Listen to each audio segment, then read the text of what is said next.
Silence, please all stay. This Coroner's Court is now sitting. Good morning. Today we resume the inquest into the disappearance and suspected death of Marion Barter. Let's take appearances. My pleasure, Honour. My name is Castleton. I appear with my learned friend, Ms Stevens, assisting me. Thank you, Mr Castleton. May it please the Court, my name is Smith. I appear with Your Honour's leave for Sally Layden, the daughter of Marion Barter and her family. Thank you, Mr Smith. Yes, may it please the Court, Your Honour, Burke, BURKE. With your leave, I appear on behalf of the New South Wales Police Commissioner. Thank you, Ms Burke. Your Honour, before Mr Bloom is re-sworn, can I raise two matters? One, can I seek to tender what has been styled Volume 12 of the brief of evidence? I understand it has been served on all interested parties. Yes, thank you. That'll be part of the brief. And one final matter, Your Honour, is that I'm instructed that this morning the New South Wales Government, together with New South Wales Police Force, have announced that a reward for information which leads to the arrest and conviction of any person or persons responsible for Marion Barter's disappearance has been increased to $500,000 today. I'm further instructed, Your Honour, that Homicide Squad Detective Inspector Nigel Warren said any new information regarding Marion Barter's disappearance would be welcomed. Thank Your Honour, you. that concludes the administrative matters. If it's convenient for Mr Bloom, please be re-sworn.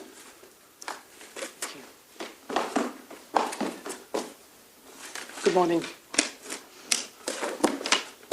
Mr. Bloom, are you swear that you oath or affirmation?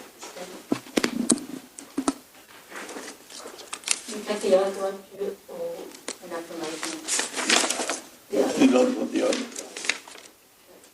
Can you face her on for me, please? Silence, please. Do you swear by Almighty God that the I'm evidence... sorry, no. Affirmation. Affirmation. Yeah, thank you. Silence, please. Do you solemnly and sincerely declare and affirm that the evidence you shall give will be the truth, the whole truth, and nothing but the truth? Please say it like you. Have a seat, thank you.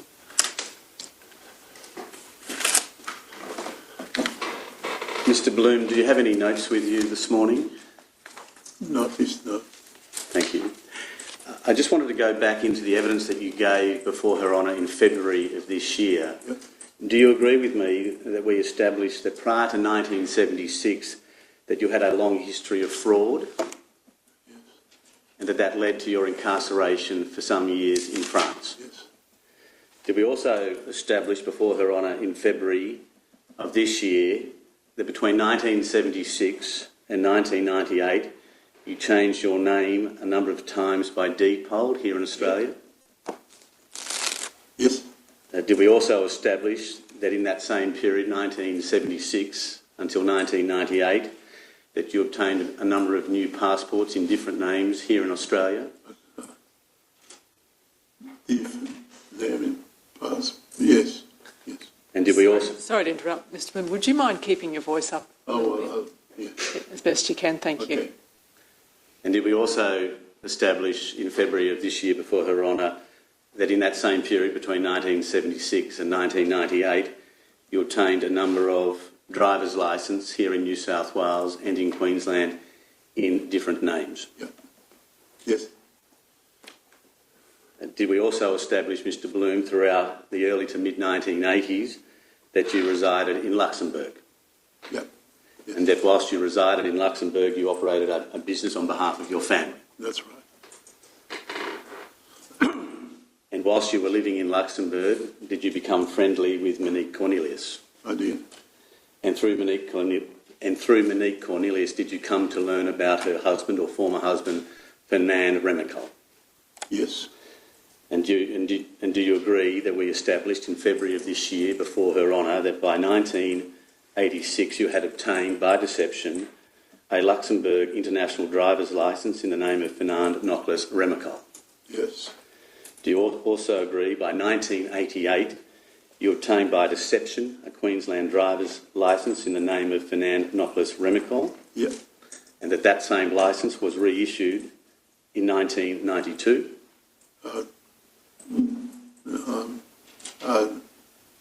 Would you like me to show you the document, Mr. No, Bloom? no, I know, but I didn't reissue it. The transcript will speak for itself. Yeah. Do you agree that that same fraudulent licence in the name of Finalizing Remakel that you obtained in Queensland expired in December of 1997?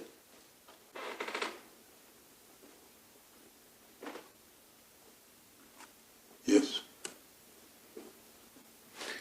Did we establish in February of this year, before Her Honour, that you used the fraudulent Queensland driver's licence to place a bogus advertisement in the publication known as Le Courrier Australien?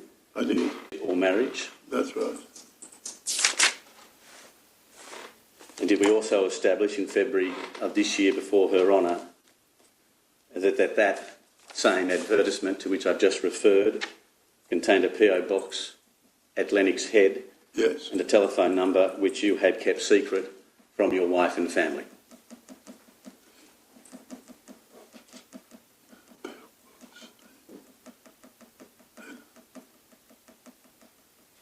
PO box and Telephone number that was contained within the advertisement, that those two items of information you did not disclose to your wife, Diane. that's right.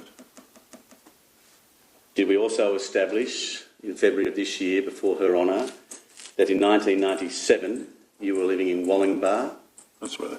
and that Wollongbar is on the outskirts of Lismore in the Northern Rivers region of New South Wales? Yes.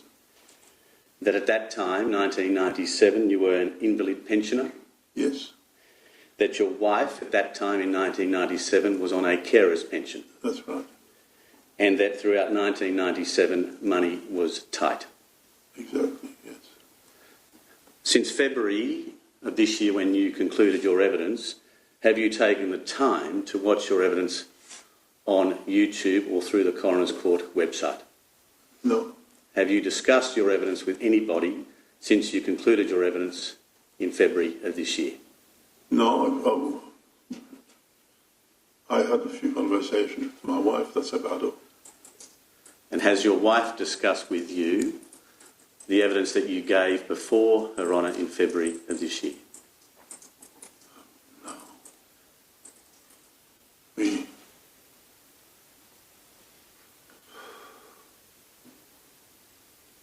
I can't recall. You said a moment ago that you had had some conversations with your wife about your evidence since February of this year. What were those conversations? That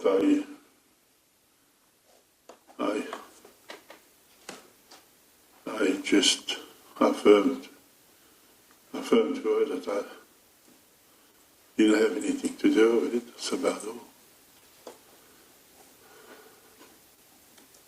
Could you elaborate, please, Mr. Blue? Well, I just said that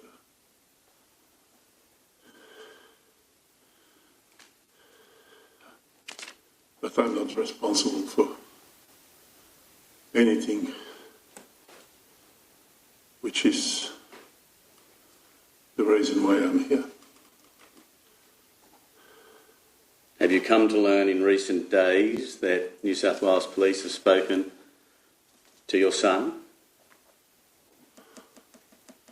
Yes, Have you also come to learn that New South Wales Police have spoken to your daughter? that's right. Yes. Have you taken the time since you concluded your evidence in February of this year to search on the internet matters relating to the disappearance of Marion Barter? No, sir.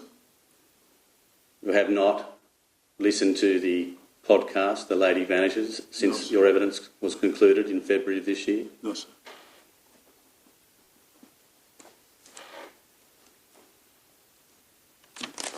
Returning to your first, I withdraw that, returning to your second relationship with Marion Barter, do you accept that that was in 1997? Yes. And do you recall at the end of your evidence in February of this year that you gave evidence about your first meeting with her in 1997? Yes. And you came to meet her, did you not, by answering an advertisement Yes, that you believe she had placed seeking friendship or companionship, yes. and that she contacted you by telephone to arrange a meeting. She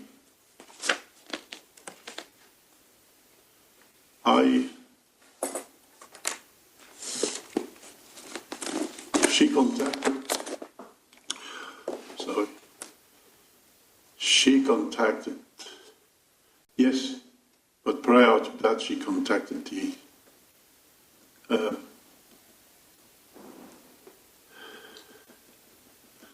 travel exchange at the Big Prawn. What do you mean by that, Mr. Blue? Well, the travel exchange Yes. is where you catch the bus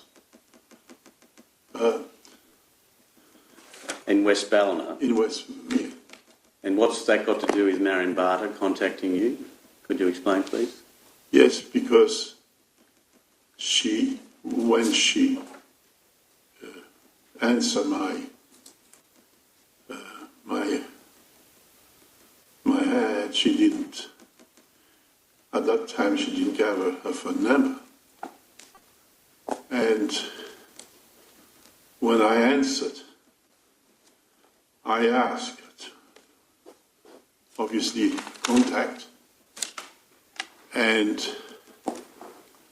I told her to contact the travel exchange because they had about half a dozen offices there and people, and they had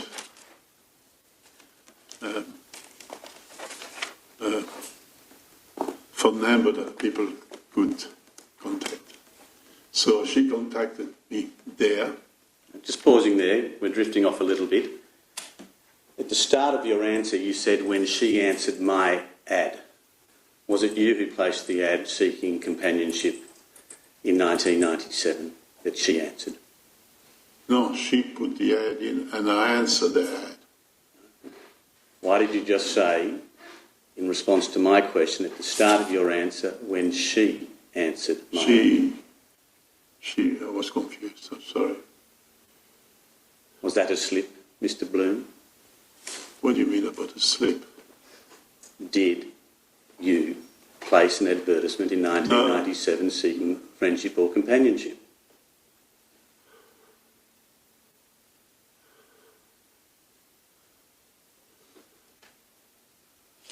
I put the ad in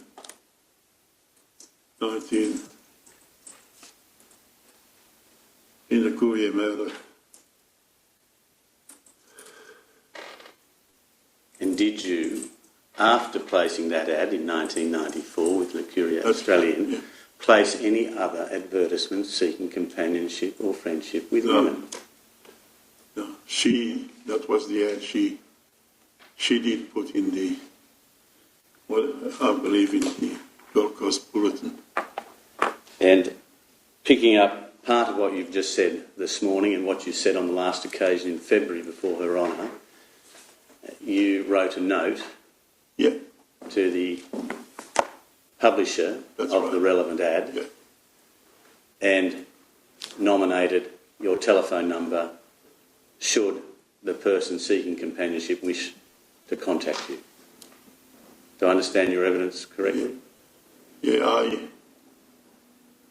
I don't think I gave my phone number. I don't know.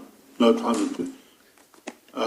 Mr. Bloom, in February you gave sworn evidence that you gave your telephone number to the publisher and that Marion Barter, at that stage unknown to you, had contacted you in answer to your note responding to her advertisement. Yes, Do you wish to change your evidence this morning? No, she contacted me, that's right. But you must have disclosed your telephone number for her to have contacted you on your evidence that you gave on the last occasion. Do you accept that? yes, but I thought I gave my phone number at the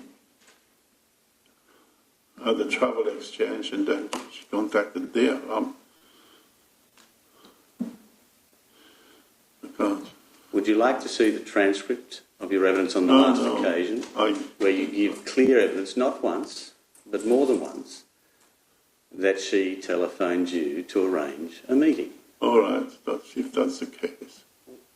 What's the position, Mr. Bloom, as to how you came about to meet Marion Barter on that first occasion in 1997? That's all I'm wishing to understand. She rang you. She rang me.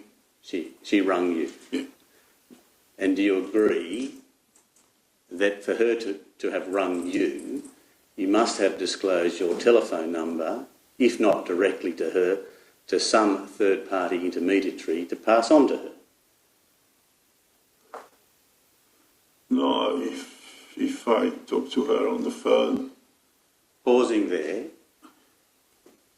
you've accepted that she telephoned you, correct? Yes, so she had my phone number. And do you agree that her having your phone number could really only come about by two means? One, you have given it to her directly, or two, that you have authorised a third-party intermediary to pass it on to her. Do you accept those two propositions? That, yes. And which one is it? Well, I can't remember. Sorry. But, yeah. But she rang me, that's for sure. And she rang you at your residence at 8 Ruberton Street, Wallingbar, didn't she?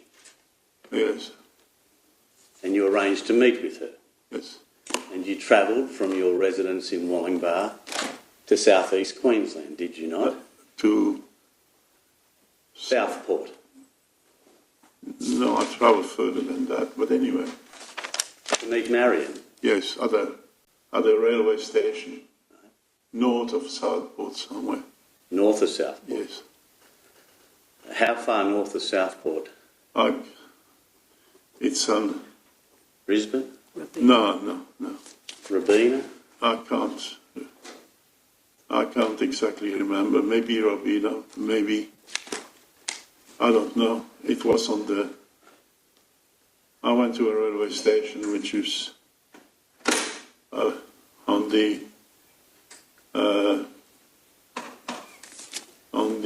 I think it's on the Beenleigh, Robina train, rail. And this... I can't remember. Thank you. And this first meeting in 1997 with Marion Barter, was it in January or February or March of 1997? I think it was, I can't be certain, but I think it was February. And you said in your record of interview, and if you would like me to take you to your record of interview, of course I will, but that your extramarital affair with Marion Barter lasted in the order of about 4 months. Does that sound about right? It lasted...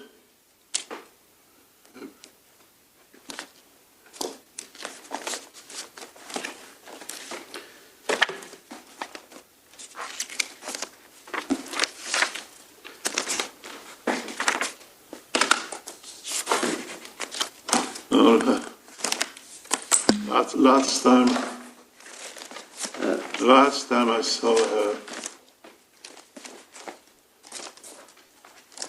it's when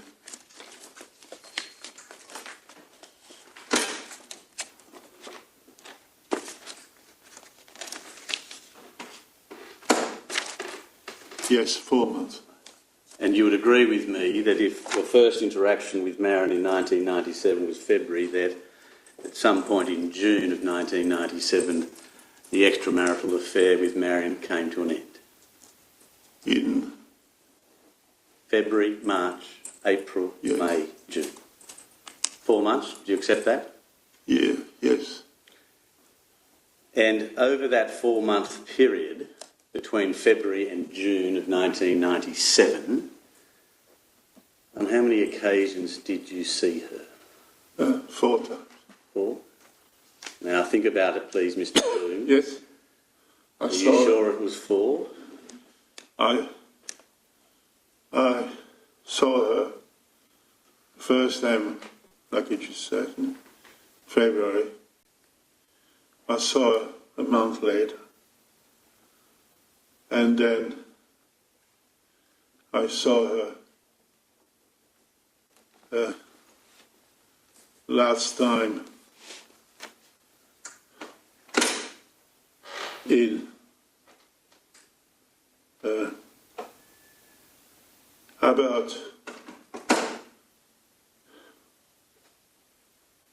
about a fortnight.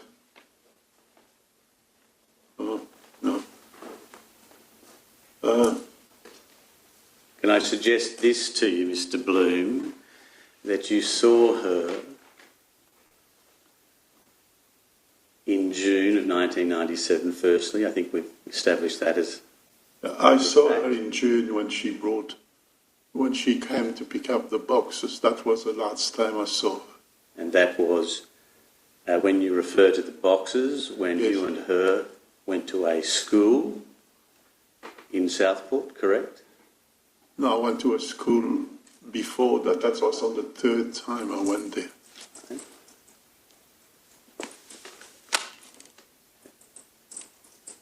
Did you see her, Mr. Bloom, in June of 1997, just before you went on a trip to visit your family, as I understand your evidence, in Europe on the 17th of June 1997? Does that help you orientate yourself? I saw her the last time. I'm not talking about the last time. I'm just sorry. talking about when you saw her in June.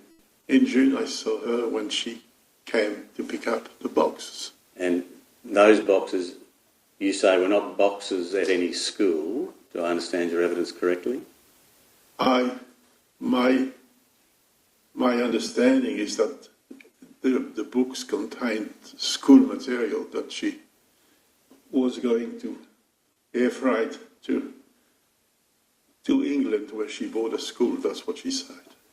And where were you and these boxes located when you say it was the last time you saw Marion Barter? I was in June 1997. In my home in my home in Wollongbar. I'll come back to that, Mr. Bloom. But returning to my question, do you have a recollection of seeing Marion just before you left Australia to visit your family in Europe on or about the 17th of June 1997? I said it to you before. I saw her the last time when she came. Yes, I understand that. Well, I didn't see Can her. you direct your attention to my question? I didn't see her between. No. You did not see her just before you departed No. Brisbane No. on the 17th of June 1997? No. And why are you so certain of that matter today? Because the last time I saw her was when she came. Because that's what happened. She came to pick up the box and I never saw her after that. And you're quite certain today, as you give your sworn evidence, that the last time you saw Marion Barter was in June at your place at Wollongbar. That's right. Why then did you tell Her Honour in February of this year, on oath, that the last time you saw Marion was in Southport? Would you like me to take you to the transcript, Mr. Bloom? The last time I saw her in Southport, that was before.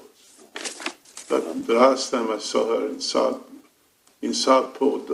last time I saw her in Southport, that was on the third occasion I saw her when she went to school to pick up some didactic material that she left there.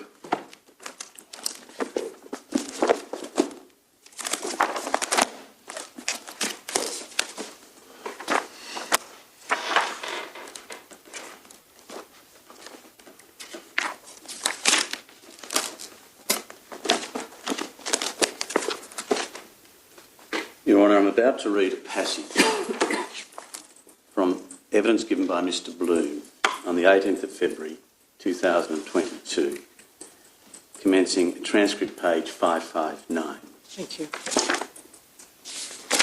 Line 11. Question. I want to come now to Marion Barter, Mr Bloom. Answer. Yes. Question. Could you tell Her Honour where you were the last time you saw Marion Barter? Answer. Last time I saw Marion Barter was in her home near Southport anyway, or was it? Maybe it was inside. No, can't remember. I don't want to make. Line 35, Your Honour. When you parted ways on this last occasion in her home in Southport, Queensland, what was she doing by way of work? Or, answer, no, I believe she was packing her house. Do you see, Mr Bloom, the stark differences between what you've just said now, on oath, to what you told Her Honour on the 18th of February 2022? Well, the last time I saw her, then I spent the day was in our place in Southport. I agree with that. But the last time I saw her after that, when she came to pick up the boxes. Why didn't you give that answer in February of this year, Mr Bloom? It was an open-ended question, with the greatest respect. Yes, I understand that. Which is truthful, Mr Bloom? No. Which is the truth? I thought you meant the last time I spent time with her, and that was in February. But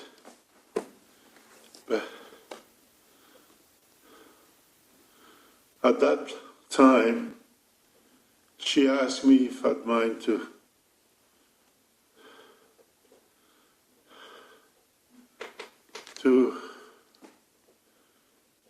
take some boxes of her, and I said yes, I didn't mind. And I saw her, yes, when she came with that man to pick up the boxes.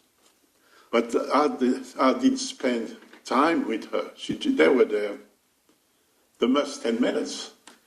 Well, returning to my question, why didn't you volunteer that evidence when I asked you a fairly straightforward question, with the greatest respect, on the 18th of February this year?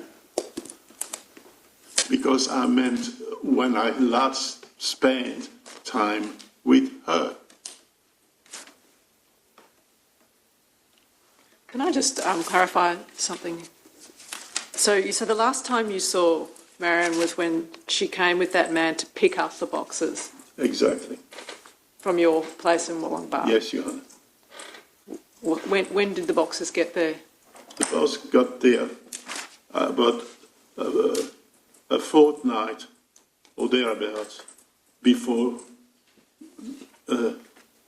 she left. The boxes came here. The little man who brought them came after she moved, exactly when she moved off her house, because she had nowhere to put that material. So she told me anyway, because she didn't want to leave that behind.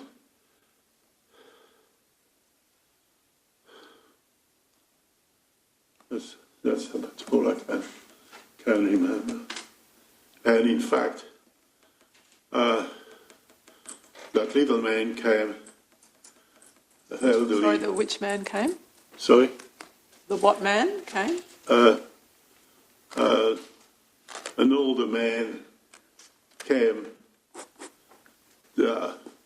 either the day or maybe a few days before she moved out.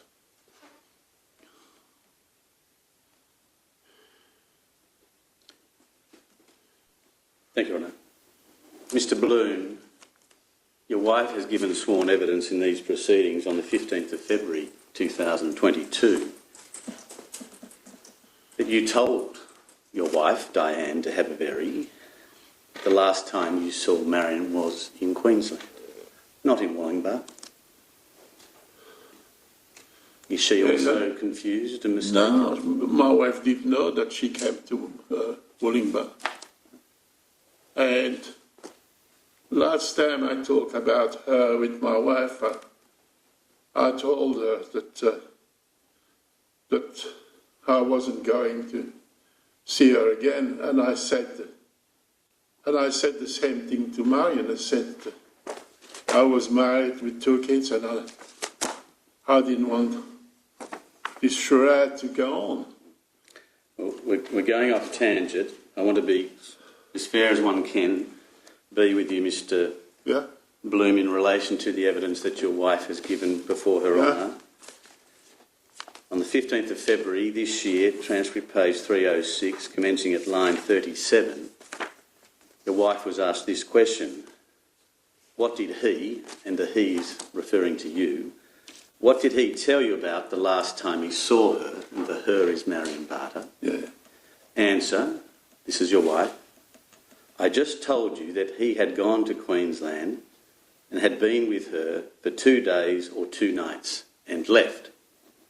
Question, did he tell you that the last time he saw her was in Queensland? Answer, I think, yeah.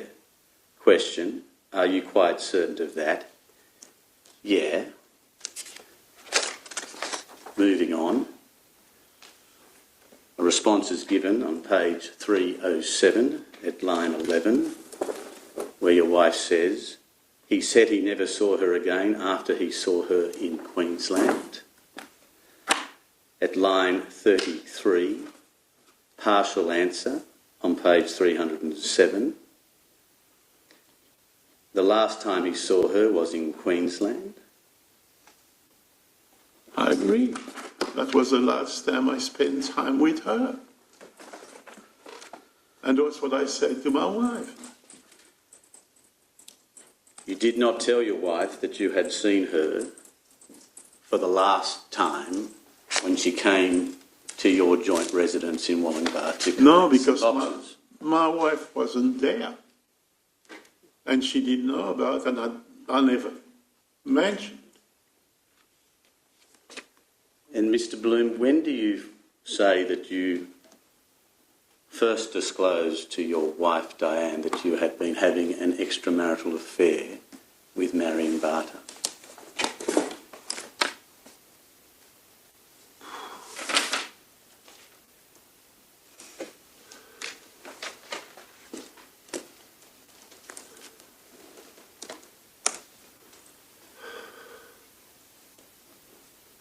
Do you say today that you disclosed to your wife that you had been cheating on her in 1997, during 1997, or some later stage?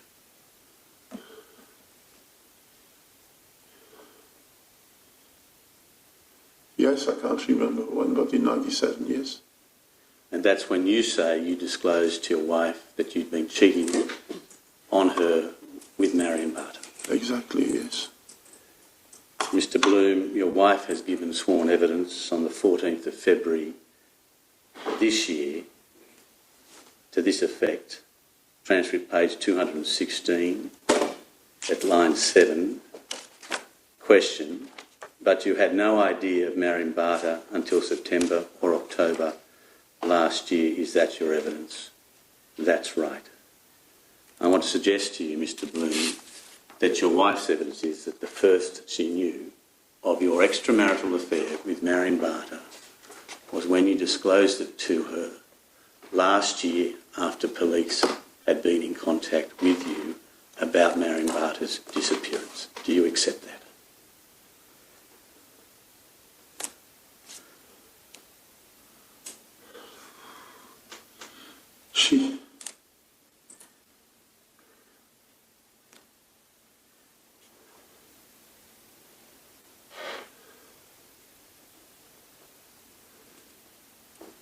I accept that I told her when I was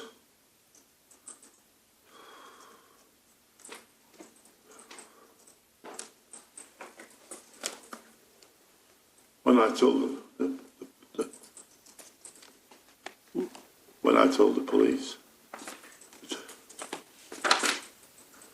And do you agree with me, Mr. Bloom, that you did not disclose to your wife Diane in 1997 that you'd been having an extramarital affair with Marion Barter? I did not Tell your wife in 1997 that you had been having an affair with Marion Barter throughout 1997. Do you accept that? I accept that. Yeah. So the evidence that you gave a little while ago was false? I suppose so, yeah.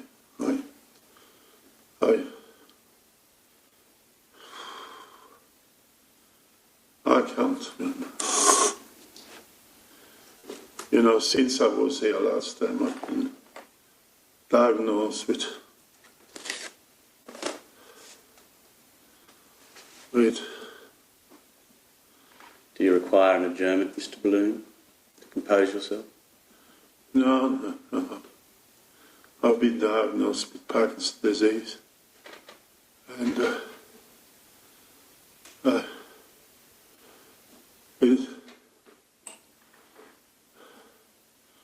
everything is. I get atrocious headaches, and everything is blowing in my head all the time. Mr. Bloom, if at any stage you need a break, I understand. please let me know.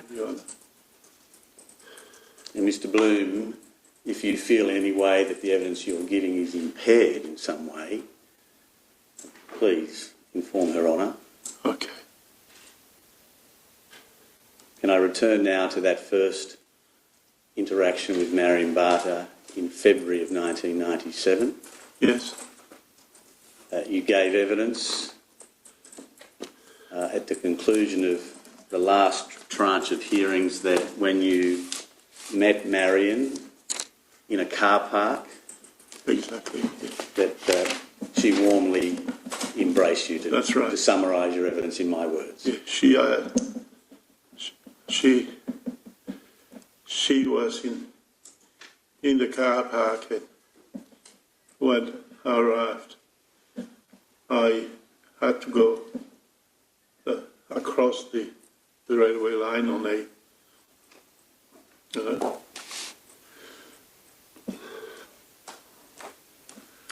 You mentioned the overpass in your evidence yes. on the last occasion. And by the time I was there, she came from her car, and that's where she met me. And did you recognise her immediately? Immediately. From that earlier fleeting relationship of 2 days in Lucerne, Switzerland in 1968? Yeah. She did hedge, obviously, but she was the same. How can I put it? She was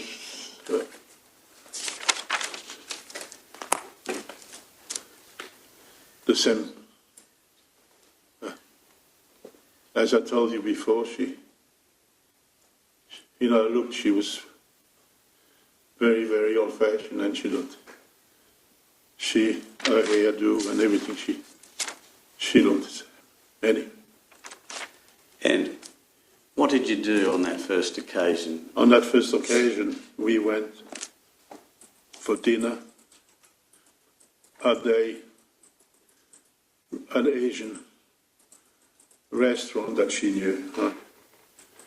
I didn't know the place, but she drove us. She drove us there. And do you remember the car that she was driving at that time? Yes, it was a little red car. Holden Breeze? Holden? Sorry, Honda Breeze. My apologies. Yeah, maybe. I realised maybe not that day, but I saw the car after a few times. So yes, it was a Honda, a box car. And throughout that first interaction with Marion in February of 1997, did you tell her your name? I told her the name that I was wearing at the time. And what was that name? Too many to recall, Mr. Bloom? I don't even know if I told her the first time, but I certainly told her that my name was Rick, and I think she only called me Rick. And I can't affirm that I gave her my name at the first time, but I did at some stage. I'm sure I did tell her the name I was wearing, which was the name I was wearing at the time. Was it Remakel? No. Did you tell her that your surname was Remakel?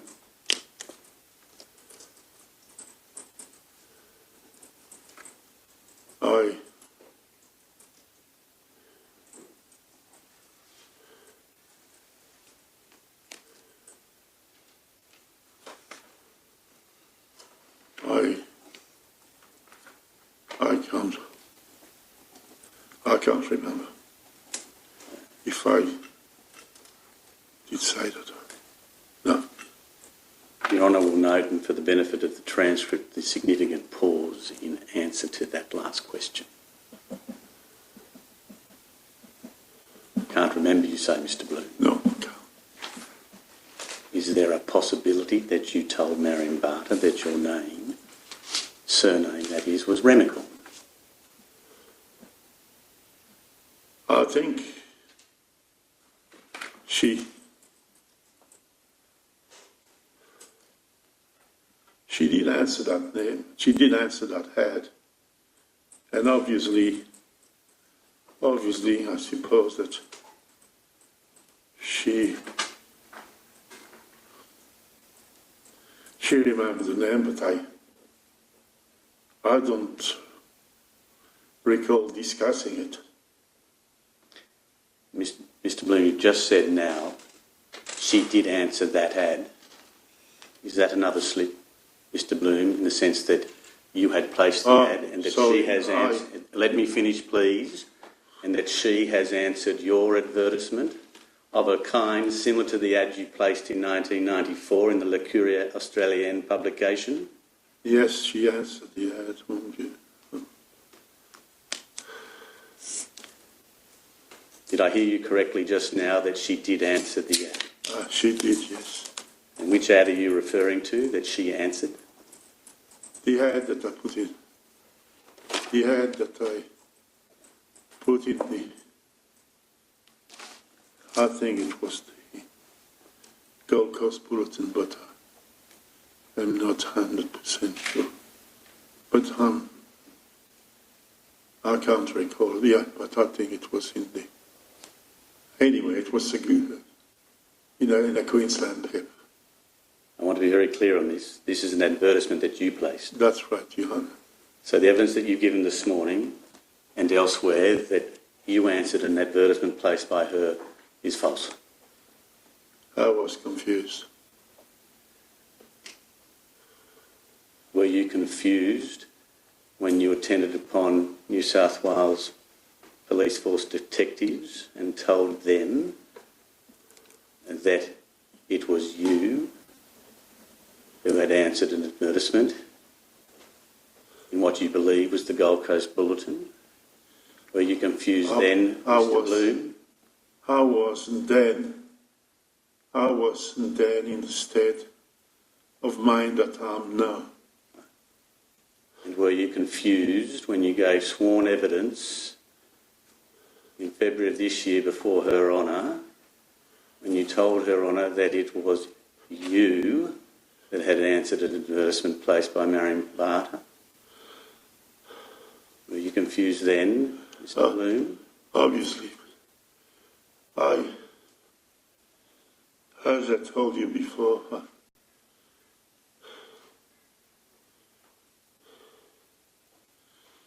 I am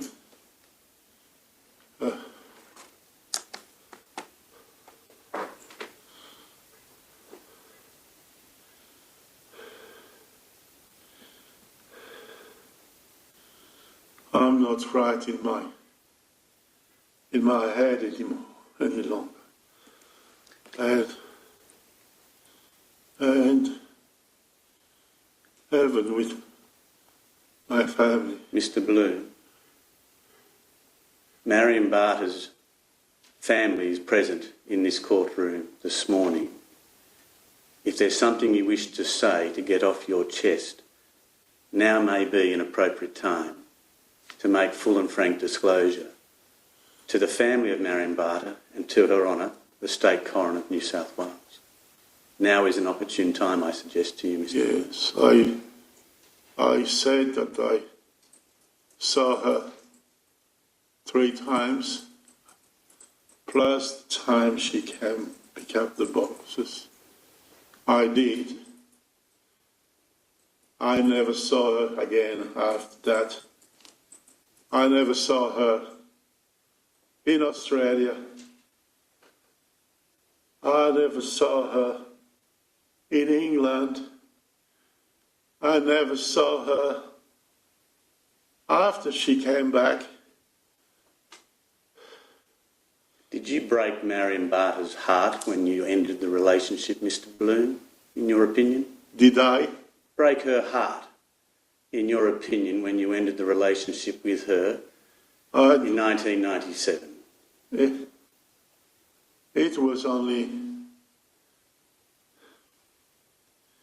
It was only a sexual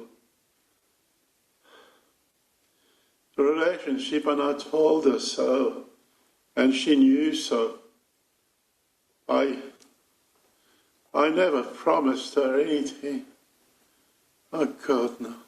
Mr. Bloom, from your interactions and your observations of that time you spent with Marion Barter in 1997, did you form the reasonable view that she was madly in love with you? Look, she was sleeping with the gardener of the school. Could you please answer my question, No. Mr. Bloom? I don't think so. Had you told her an extraordinary tale about the two of you starting a fresh life in Europe, and you did not fulfil that story? No. No. I never said that. Now I want to return to the advertisement. Yes. Do you now admit that it was you that placed an advertisement seeking companionship and that Marion Barter answered your advertisement? Yes.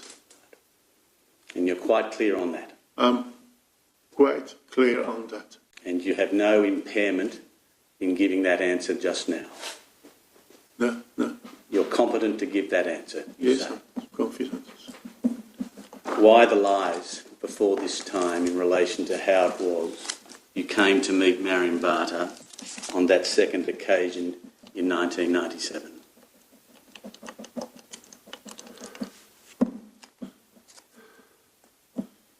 Because I couldn't remember.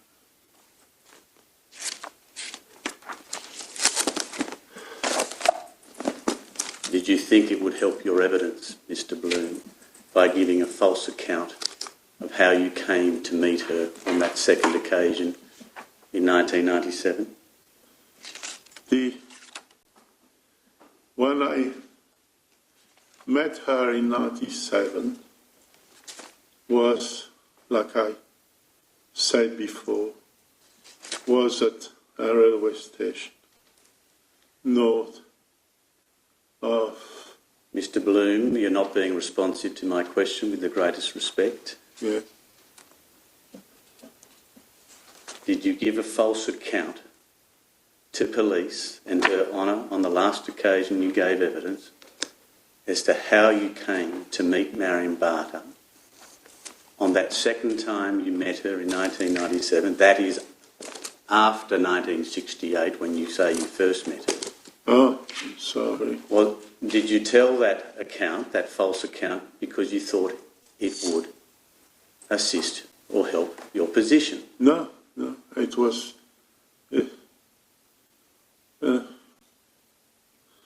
no, it's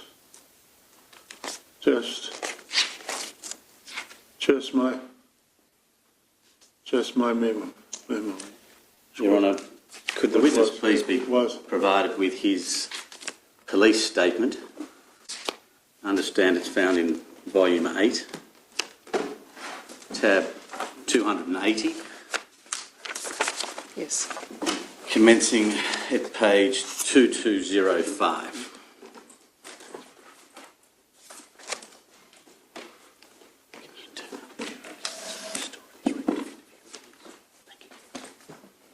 Yeah, You see there, Mr. Bloom, a statement you gave to New South Wales Police.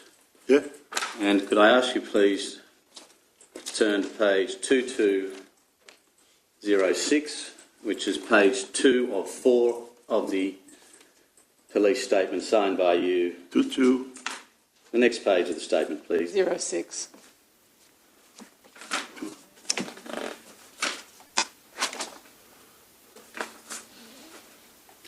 And if you go, please, to the top of the page, to paragraph 6, to the second sentence, do you see the following?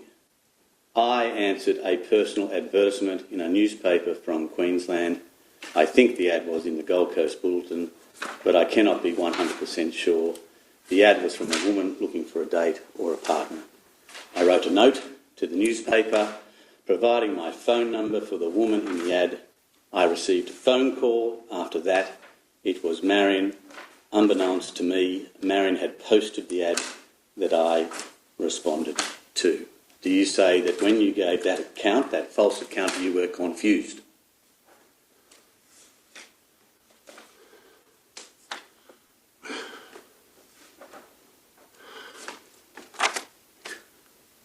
Take as long as you need, please, Mr. Bloom.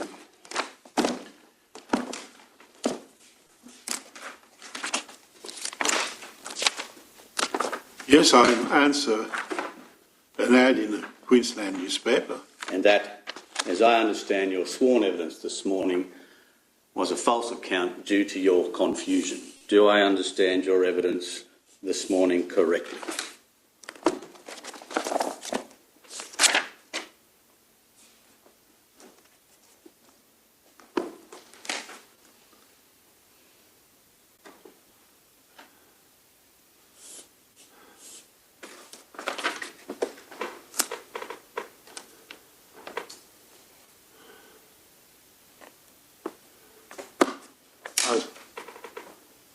I don't think it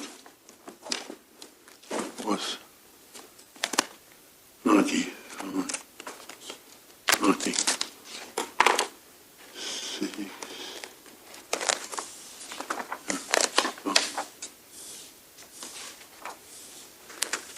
Yes, it was over 3 years.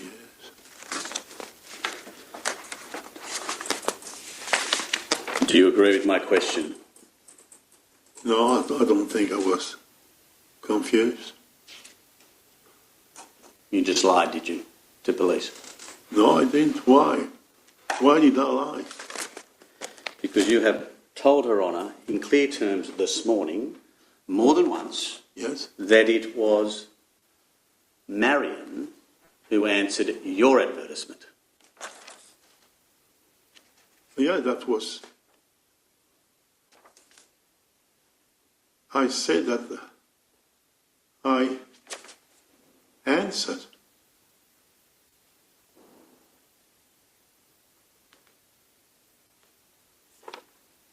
Mr. Bloom, Yeah.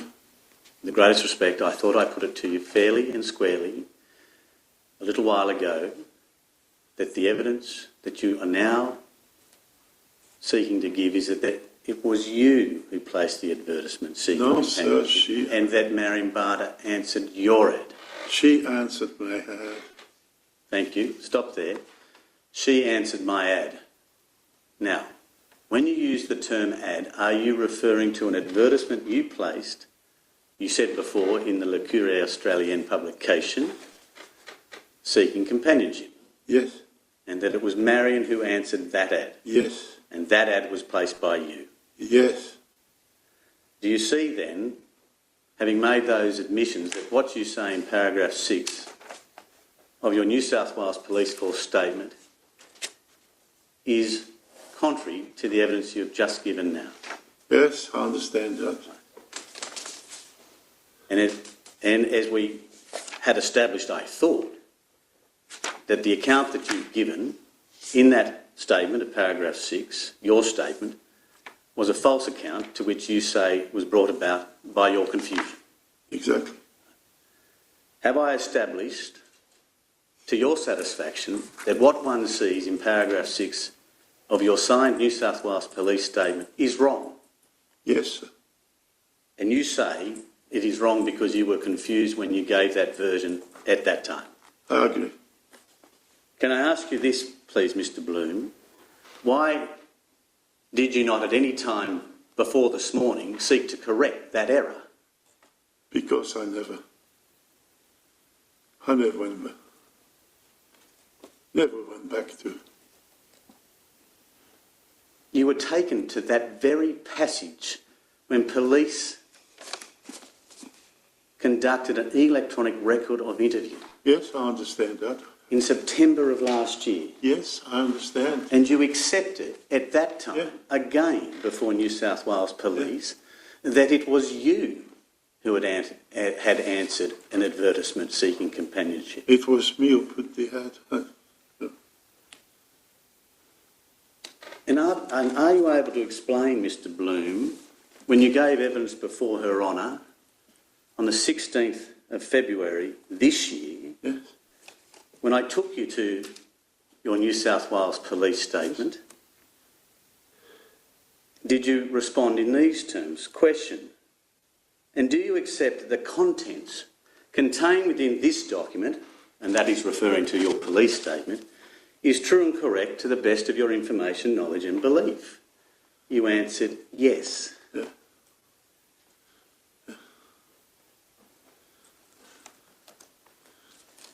Sorry, I was confused. Hi. It's a matter of some significance, is it not, Mr. Bloom? Sorry? It's a matter of some significance, is it not, Mr. Bloom, as to how you came about to reconnect with Marion Barter in 1997. Hi.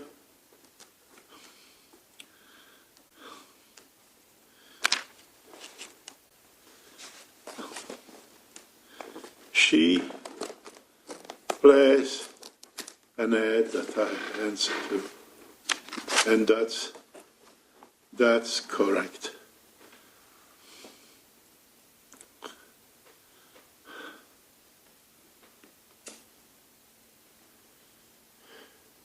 Which version do you wish to stand on today, Mr. Bloom? The version that you said, that I answer the ad.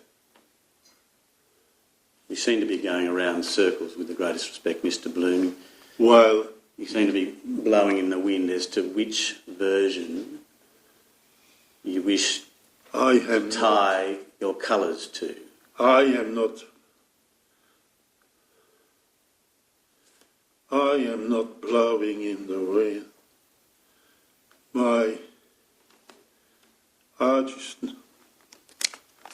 I'm just not, as I said, I'm just not right in my head. But I am for certain that she answered the ad that I put in the courier. And That was what happened. Your Honour, would it be appropriate to take an early adjournment? Yeah, I think we'll take a break now Okay. and we'll resume at 20 to 12. May it please the Court. Thank you. So, please all stand. This Council is temporary adjourned.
Council stand.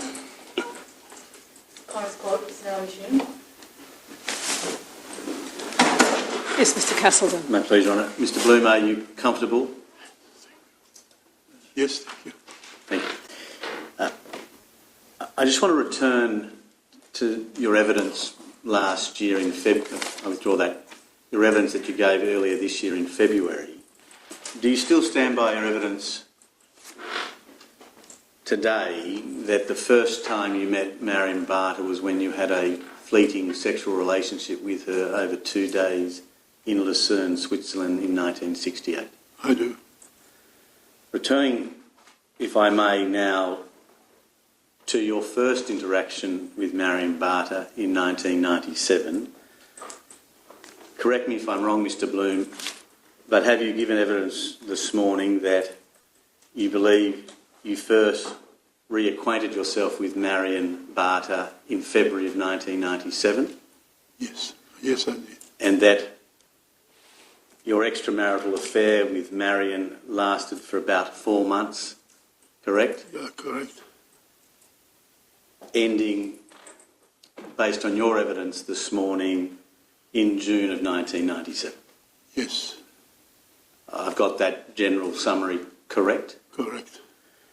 And on those 4 occasions to which you have given evidence of interacting with Marion in 1997, would it be fair to say that you saw her once per month over that 4-month period, or not?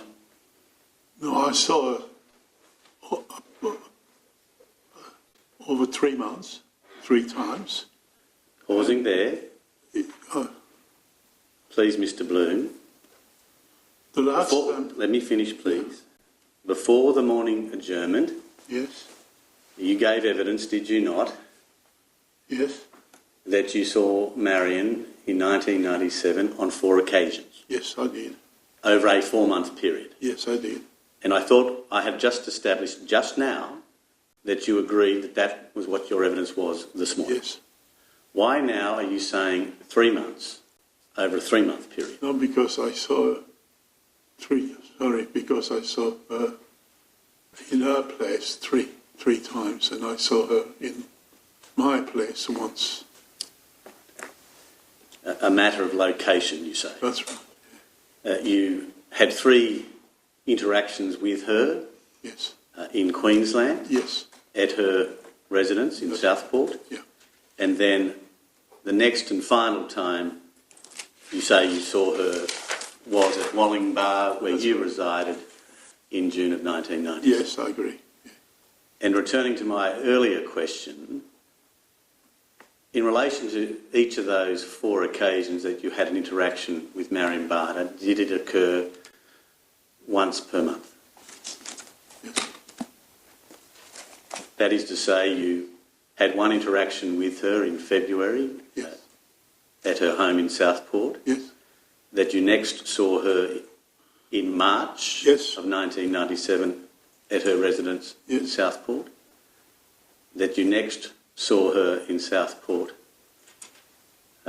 in April or I May? saw when she, exactly I can't say the date, but it was when she actually, no, it wasn't, it was above and before that. Yeah, in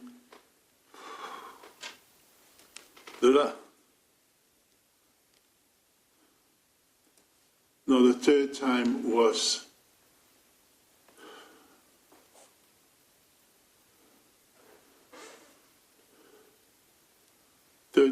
it.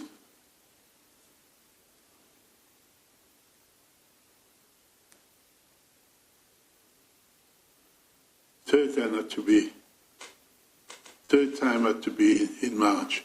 Yes, Well, had to be. pausing there, you have given evidence more than once today that Yes, the first interaction was in February 1997.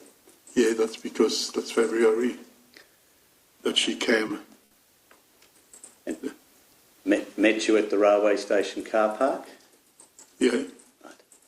When do you say the next interaction took place in 1997 by reference to a month? What month did you next meet Marion in 1997? After the first encounter you had with her in February of that year? In March. In March. Yes. And when do you say you next saw Marion? Yes, in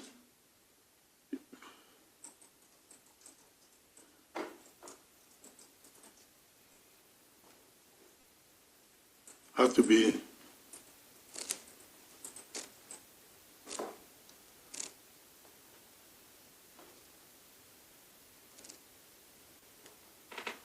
in April. I'll count. Had to be in April, is that what you said? Yes, I think. All right, thank you. Yeah.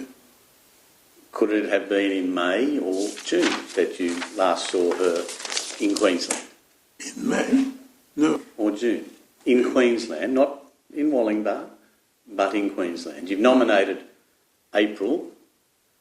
I'm simply asking you, the third and final time you saw her in Queensland, in Southport, could it be May or June of 1997? Oh, it could have been May, yes. And could it have also been June?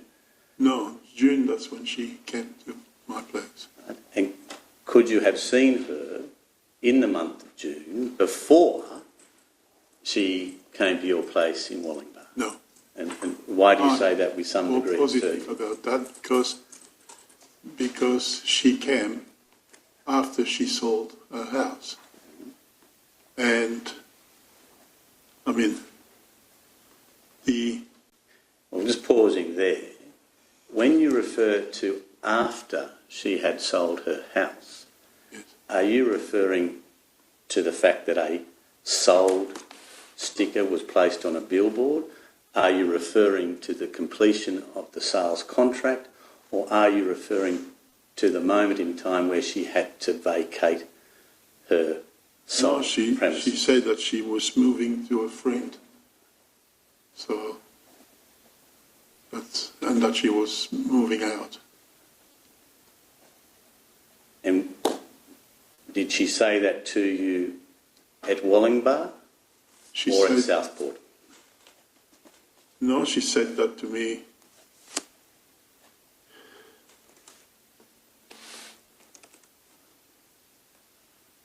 I can't remember. I think she said that to me when she wanted me to, when she asked me to take the boxes.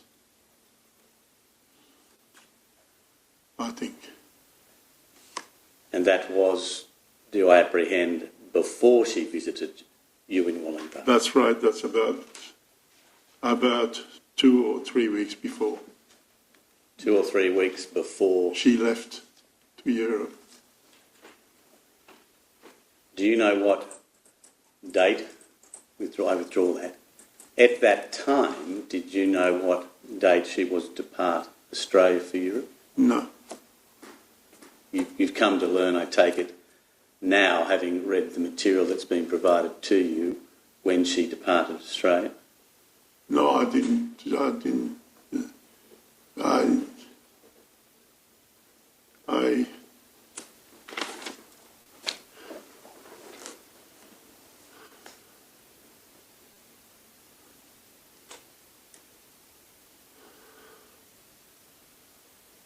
suppose it was in June. I can't exactly remember. What was in June?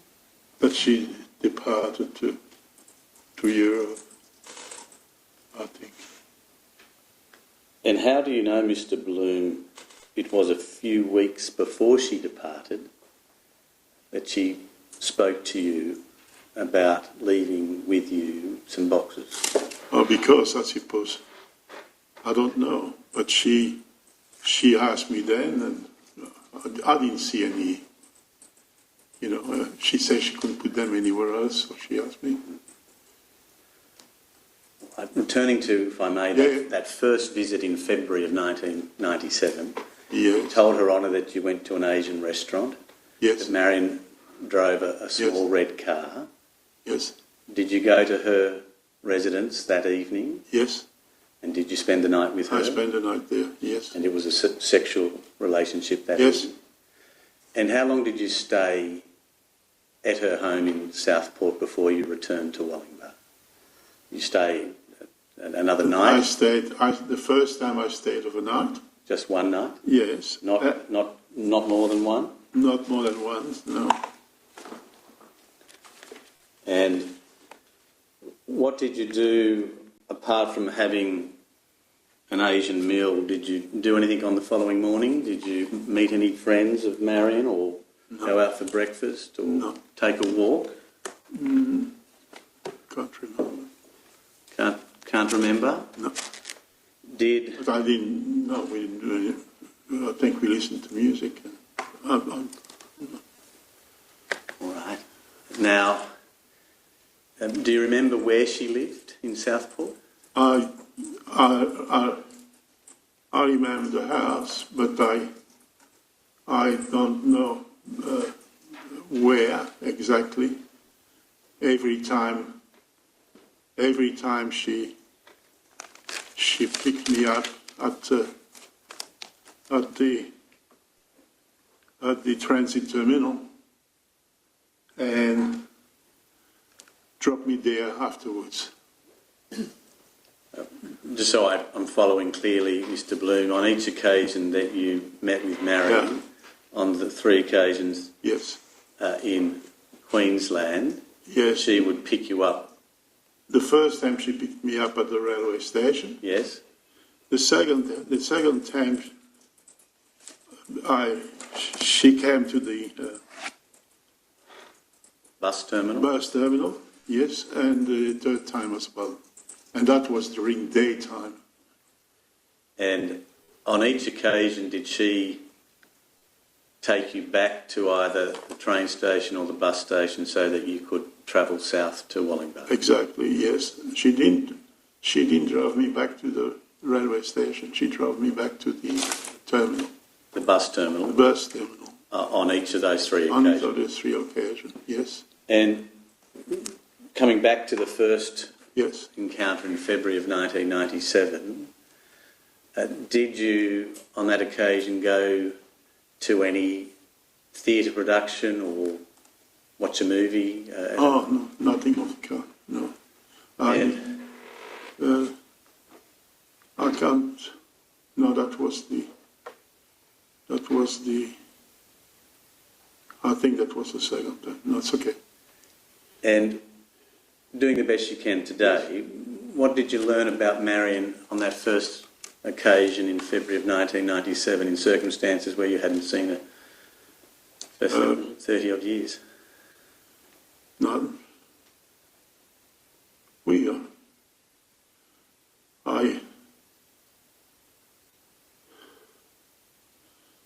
That she was teaching at the school where I went with her. Later? Later, yes. Yes.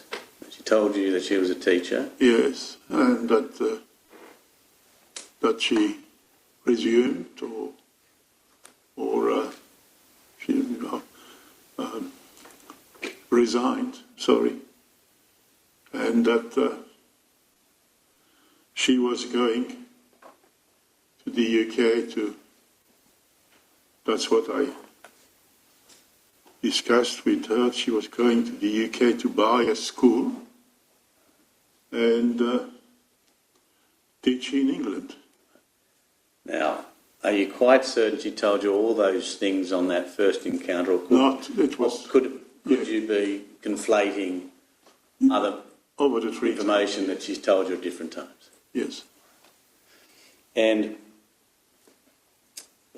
was she living with anyone from your observations? My observation, there was, every time I went there, the 3 times I went there, there was a motorbike outside. So I guess that someone else was, what you call that? Was seeing her. Don't know who it was. you drew an inference, did you, by seeing a motorbike that someone else may have been staying there or that she may have been in a relationship? Yeah. Did she tell you she was in a relationship or not? No, she told me that the relationship she had was with someone at the school. She told me that. And she also told me that she had many nights and to employ a term of bacchanalia with the Korean parents, teachers and their friends, where she was having Asians food banquets. Yes. And when you were first there at her premises in Southport, did you discuss with her any desire for her to leave Australia and to travel abroad? No. She told me that she was going to, like I said before, that she was going to buy a school in England. But, was any suggestion made by you that you and her travel abroad to Europe? No. I travelled to Europe. I know where I went, and I didn't travel with her, and I never saw her. When she left Australia, after she left Australia, I never saw her again. I'll come to that, Mr. Bloom, and you'll be given an opportunity to give evidence on that matter. Okay. I'm just dealing now with that first time that you reacquainted yourself with Marion. You said today that you possibly were going by the surname Remakel. Yeah, no. Oh, yes, maybe.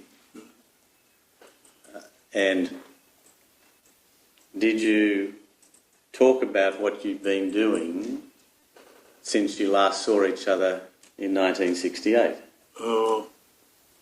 Not much at all. Really, I don't think she was much interested in whatever I was doing. You had a connection, did you not? 2 days in 1968? In 1968,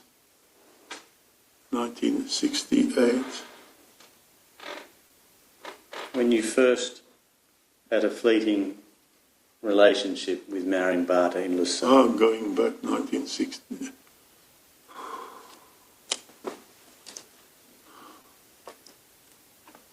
1968. Mr. Bloom, yes, a moment ago you were quite lucid on that very topic when I asked you at the outset, do you still stand by your evidence? Yes, I do. That you had a 2-day fleeting sexual relationship with Marion Barter in Lucerne, Switzerland in 1968. Oh, yes. I opened this very segment after the adjournment on that very topic, and you had, with the greatest respect, no difficulty in answering that question. Yes. Why now are you finding it difficult to answer a very similar question on that very same topic, Mr. Bloom? Just... Are you foxing, Mr. Bloom? No, sir. Right. Well, why the difficulty now? Some 15 minutes into your evidence, do you find the topic of 1968 and Marion Barter in Switzerland difficult to answer? I don't feel it difficult to answer. Yes. That's just it. I find it difficult to place the years. You've only ever had 2 affairs with Marion Barter, have you not? Yes. One in 1968 and the other in 1997. Yes. And that's well known to you, I suggest to you, Mr. Bloom. Yes, but to come back to it is...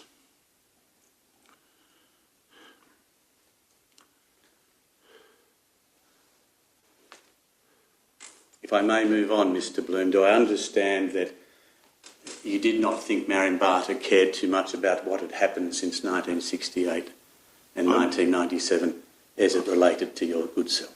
No, I don't think so. And did you suggest to her in February of 1997 or early March of 1997 that she ought consider selling her house if she was going to take a trip overseas to buy a school? No. Certain of that? Certain of that. And in February of 1997, the first time that you spent a night with Marion at her home in Southport, I take it at that time there were no for sale signs on her premises? Yeah, I can't recall. Can't. Do you recall later on seeing a for sale sign when you visited Marion's property in Southport? Can't remember. The only remember was the sold. I think the sold sign. Yeah, the sold sign that I saw. You recall today seeing a sold sign? I think so. Yeah. I'm not 100% sure. Do you recall seeing the for sale sign without a sold sticker upon it? No, sir. I don't recall it. I want to suggest to you that Marion Barter entered into a sales contract with a local real estate agent on about the 15th of March 1997. Just make that assumption, please.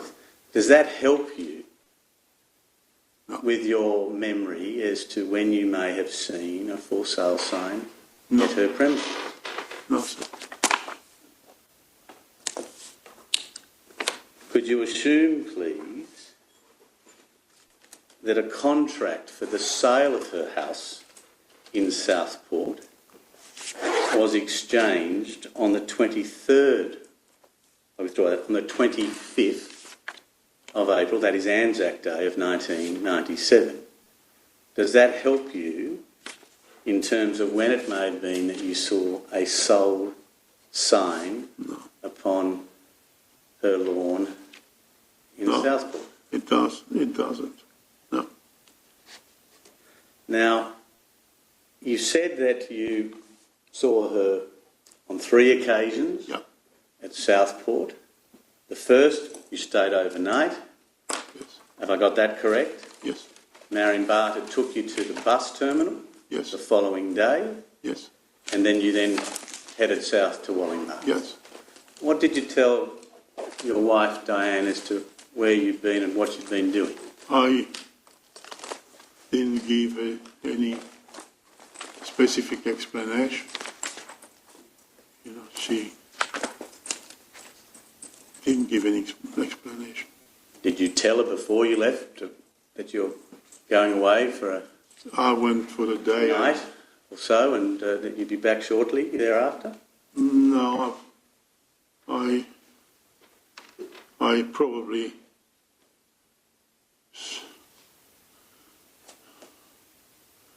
said that I was going to a market or something like that. And do you remember telling her where you would be staying whilst you were away on this occasion in February of 1997? No.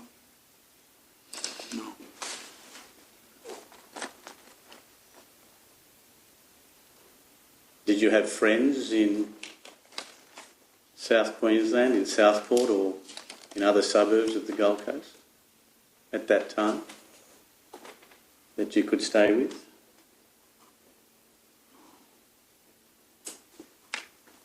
No. Can't recall, but no. Didn't have any friends.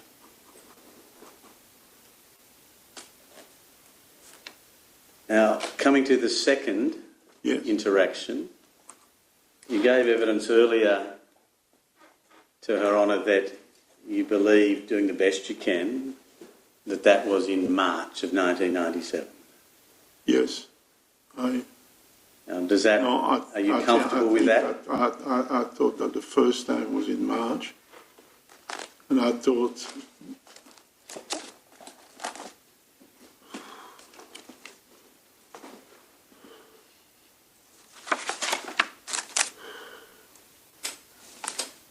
Does it help if you can find a point of reference?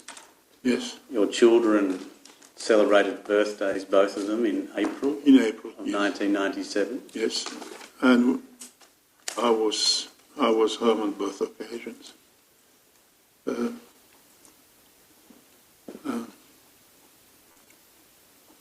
So the first time in March. Not February now, you say? Maybe. I can't remember.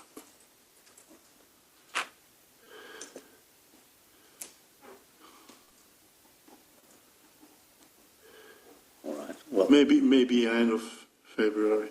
I wish. all right. Have a moment to think about the second time, and in the interim I'll ask you this question. What arrangements did you make with Marion to see her again after that first visit?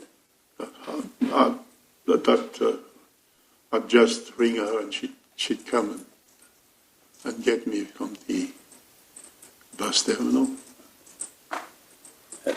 It was left to you to contact her as to when you could next see her. Yes, because I told her that after the first time I told her that I wasn't going to stay over again. I told her that. So. Why did you tell her that? Because like I said to her at some stage, that I was married, I had 2 children, and that I was going to keep on with the charade. And also because of life, of the life she was having with numerous men, the fact somewhere I saw was even confirmed by her own sister. Sorry, I missed that. What was the last thing you said, Mr. Moore? It was confirmed by her own sister that she was saying many men. It was confirmed by Marion's own sister. Yes. That she was. Seeing many men. I read that in one of the volumes. Well, were you told that though by Marion or not? Oh yes, she was. She wasn't. She told me that she was having an affair with a gardener. She wasn't. What do you call that? Monogamous. Yes. And do you say, and do I understand your evidence correctly, that you only ever stayed one night at her place? Exactly, yes. And that the remainder of your encounters with her, I caught the bus and went home. It was just a daytime visit? Yes. Are you quite certain of that, Mr. Bloom? Of course I'm certain of that. Quite certain? What's that? In your police statement, and if you have it before you, paragraph 8, you say this: in total I spent 3 or 4 nights. Yes. Nights with Marion. Oh, that was a mistake. That was a mistake? Yes. Sorry. I know that I only spent 1 night. The second time, I think that's the second time I went to the school with her, and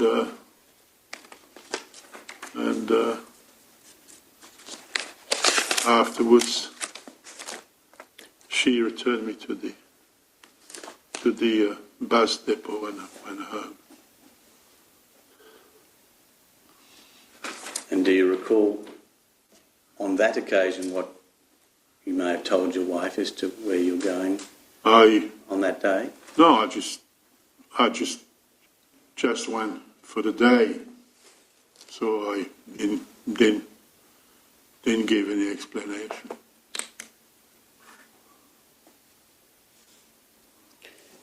Mr. Bloom, in your record of interview that you gave police in September of last year, you say that your first visit to Marion's place there was a for sale sign. Yes, maybe. I can't recall now. But you then go on to say in your record of interview that on your second visit you saw a sold sign. Yes, I did say at that. Marion's place. But I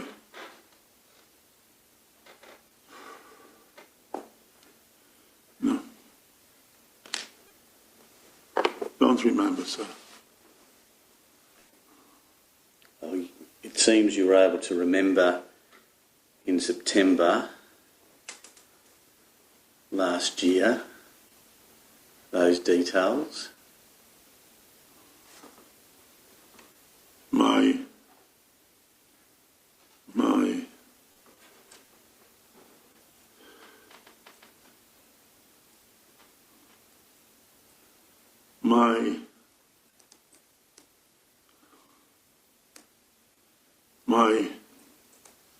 state of health is aggravated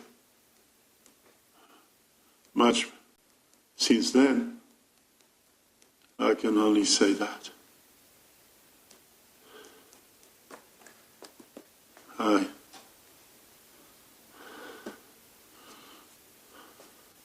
Do you have a memory today of visiting with Marion a school in Southport? Yes, I did. I went to the school. She, like I said, she went to pick up didactic material, she said, to air freight to England. To air freight to England? Yes. And was that teaching material, as you understood it? I understood that, yes. And on this occasion, am I right to say it was the third occasion? Yes. Was she still living at her residence in Southport? Yeah, yes. Did you make observations of her packing up the house at that time? Yes, there were boxes around. Yeah.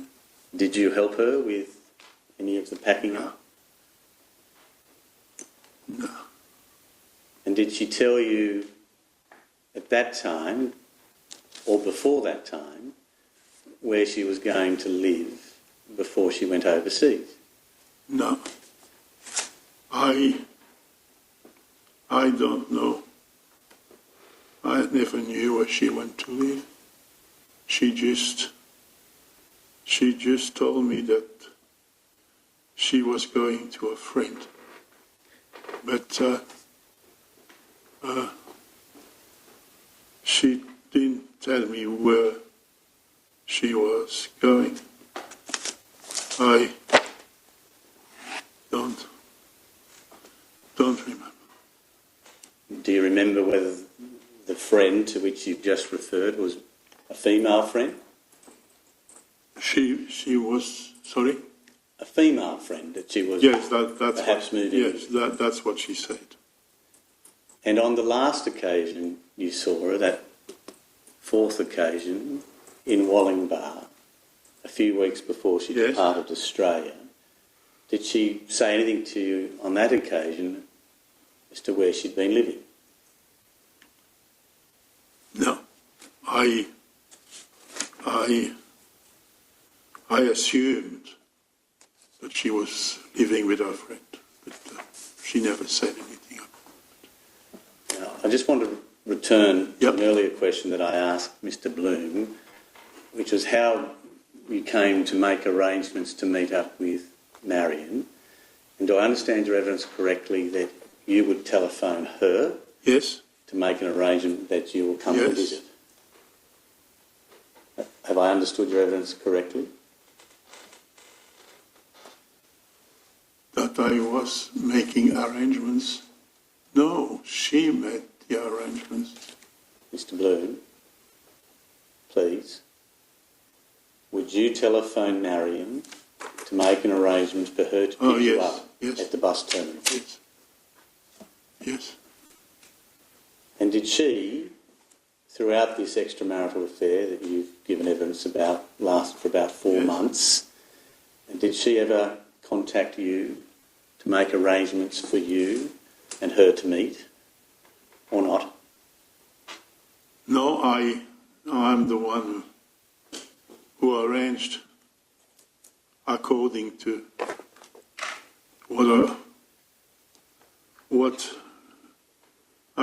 what free time I could manage, and also because I didn't want that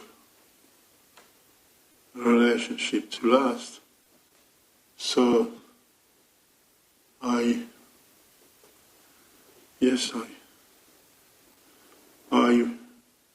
rang her, and she came and picked me up at the bus exchange of the Gold Coast. And she did that on 2 occasions? She did that on 2 occasions. Previous time was at the railway station. And as we've established, on 3 occasions she would return you to the bus terminal so you could That's right. head south to Wallingbar. Yes. And did you at any time give Marion your telephone number so she could contact you to meet up if she wanted to? She had my telephone number. I told her, like you said, no. She told me her phone number, and I never gave my phone number. No. I just need to understand your evidence clearly because I'm finding it a little hard to hear. Yes. Did you just say now that Marion never had your telephone number? I'm pretty sure she never did. And do you say that because in circumstances where you were conducting an illicit affair, that is to say, an affair that you did not want your wife to find out about, The reason why I you didn't did not give Marion your telephone number? You're right. Yes. And that was a safety precaution that you took to ensure that she couldn't call the Not a family. not a safety precaution. I didn't want any drama. You know, like I said to you, I was married with 2 kids. I didn't want any drama, and my daughter at the time, my daughter was 15 years old. With respect, she was 16 and Oh. she was in year 11. Yeah. And my son was 2 years older. I suppose there's 2 years in between the two of them. Yeah.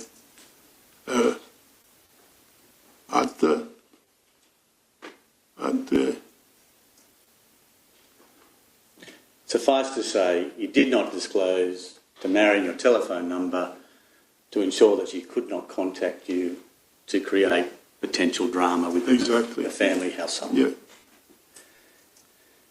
When you last saw Marion on that third occasion in Southport, Yes. was it then that you terminated the affair? Yes. And what did you say to her? Like I said before, I told her that I was married with 2 children, and I didn't want that charade to continue because it wasn't a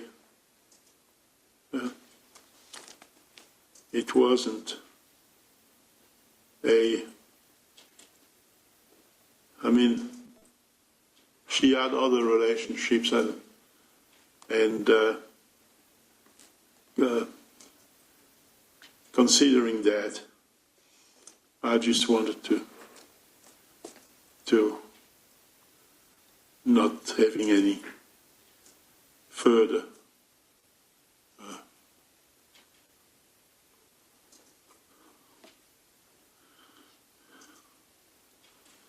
anyway, I told her that it was, like I said, it was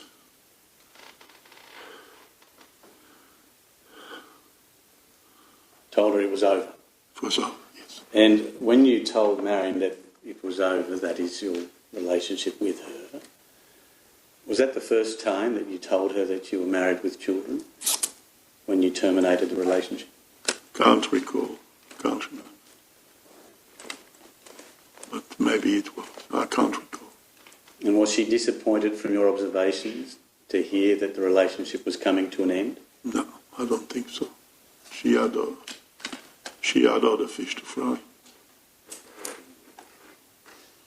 And between that conversation, which is the last time you've given evidence of seeing Marion in Queensland, how long until you next saw her in Wollongbar?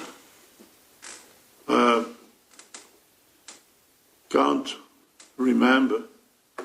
What I can remember is that she came when she had to evacuate her place in Southport. When you use the term evacuate, do you mean when she had to leave or vacate the place, leave. her premises, which you understood she had sold? Yes. And are you able to say how many weeks, days it may have been after she had vacated her house that she had recently sold in Southport, or not? No, because what I can say is that the old man which came and delivered the boxes came about, can't exactly remember, but came about 3 weeks before she was leaving. 3 weeks before she was leaving? Thereabouts, yes. That's I think, the time that she had to, the time that she moved with that woman friend of her. Does the name Leslie ring any bells as to the name of the person she may be moving in? Yes, she might have said that name, yes. And I think also that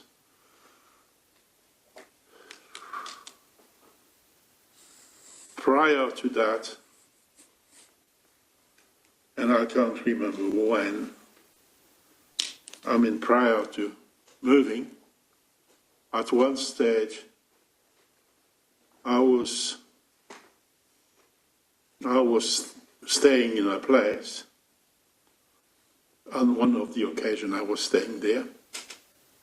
I never saw the person,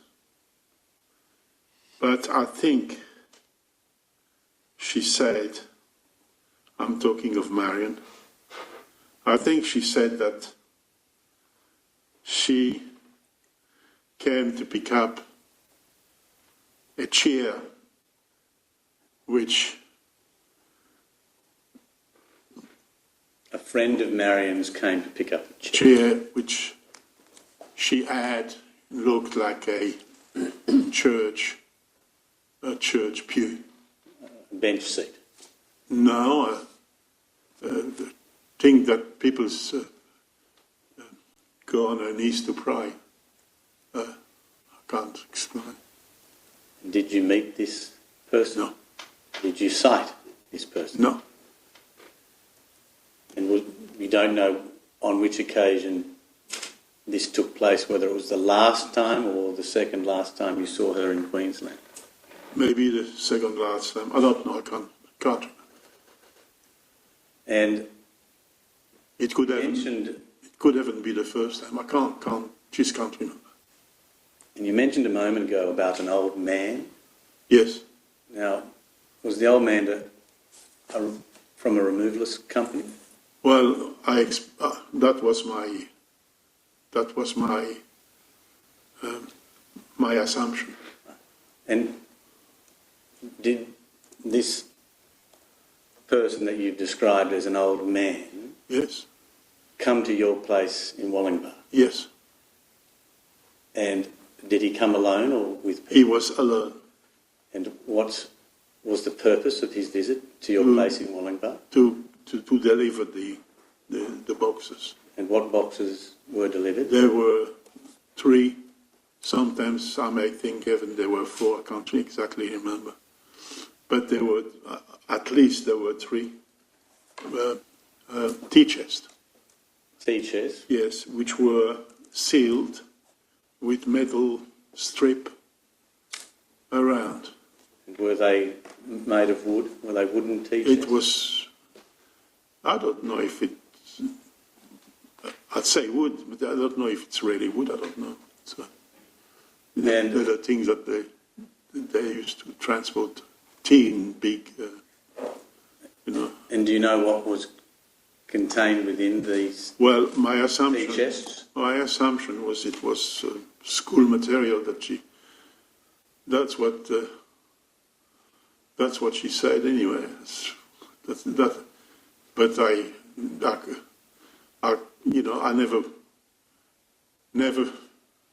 never saw what was in the box, so And I can only assume. And did you know that this person you Yes. described as an old man was coming? Did Yes. you have advance warning that he was to arrive on your doorstep? Oh yes, the last time I saw her, she asked me if she could put the boxes, and she told me when she was coming.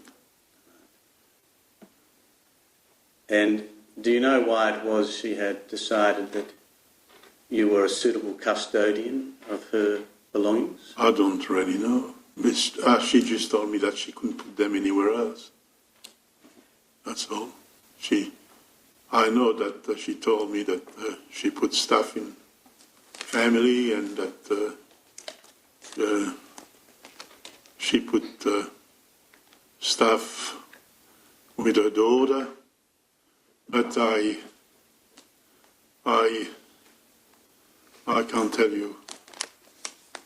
And how long did you have custody About- of Marion Barter's belongings? Yes, at your as I residence? said. Let me finish the question, please, Mr. Bloom. At your residence in Wallingbar for? About she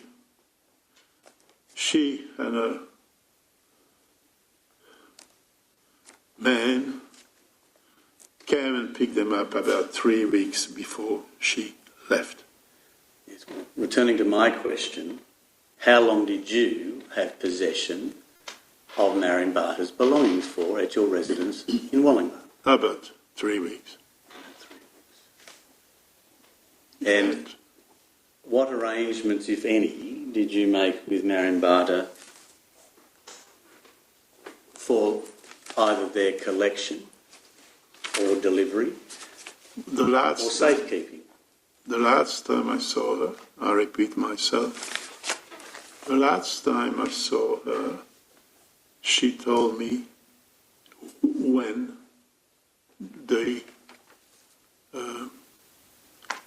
her and her person were going to pick up. She told me that. And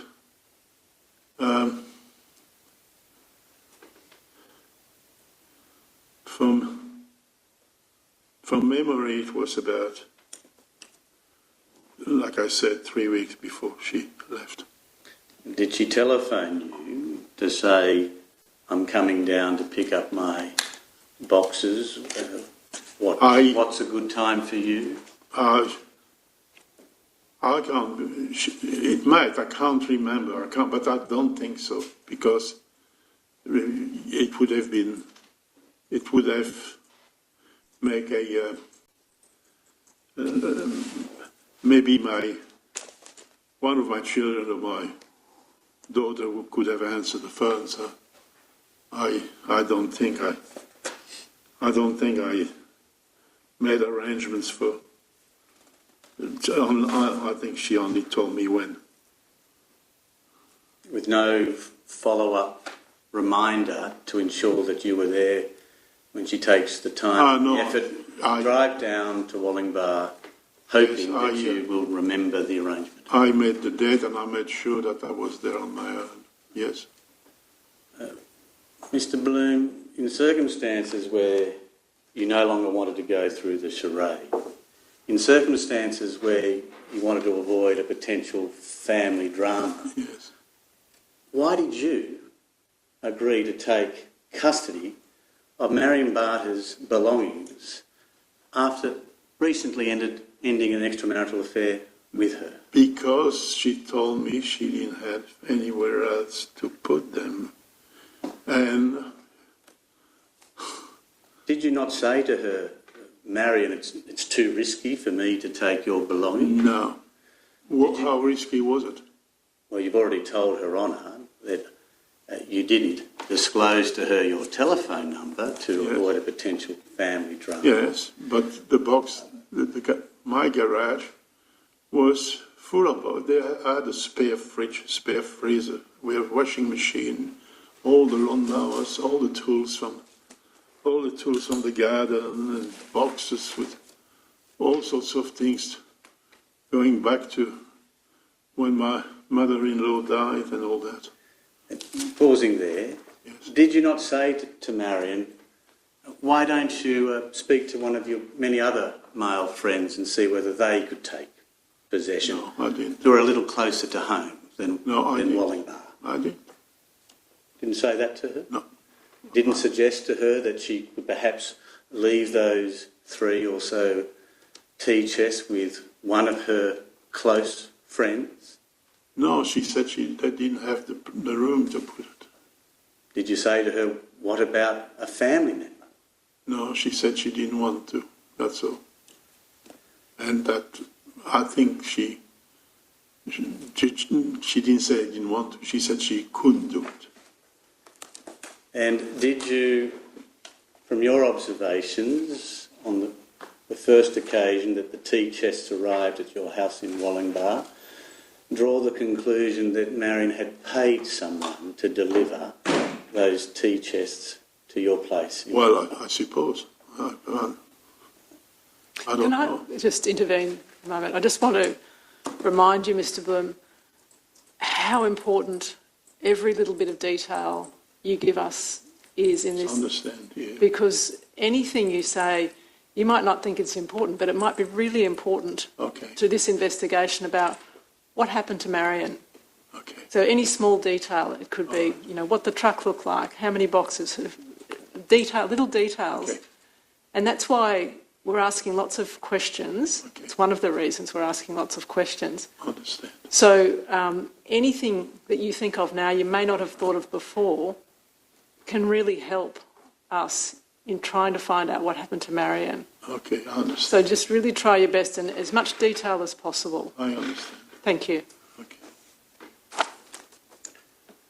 Did you draw a conclusion that the old man who delivered the tea chest to your residence in Wollongbar may have been operating a commercial enterprise of deliveries?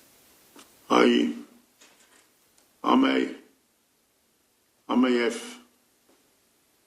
may have think so, but I have no evidence. I have no evidence to verify that. Can I also, sorry to interrupt again, but the tea chests, Yes, how did he get them out of the vehicle? he just took them out By himself? by himself. And what sort of vehicle was it? It was a long van. What to do? That I think they call it U-van. U-van. Yeah, a long van. Mr Bloom, do you have before you your statement? Is that volume 8? Yes. Directly in front of you? Could you please turn to tab 280, page 2205? 2205. Yes, it's page 3 of the statement itself.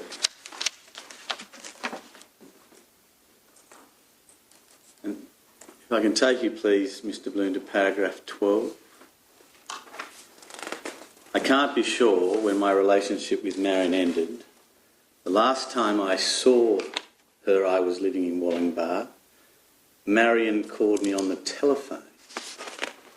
Yes. And asked if she could store some boxes at my house. Now, the account you've given today is very different, I suggest to you, Mr. Bloom, to what I've just read out now. Do you agree with that? I agree with the statement, yes, but I know for sure that she didn't call him.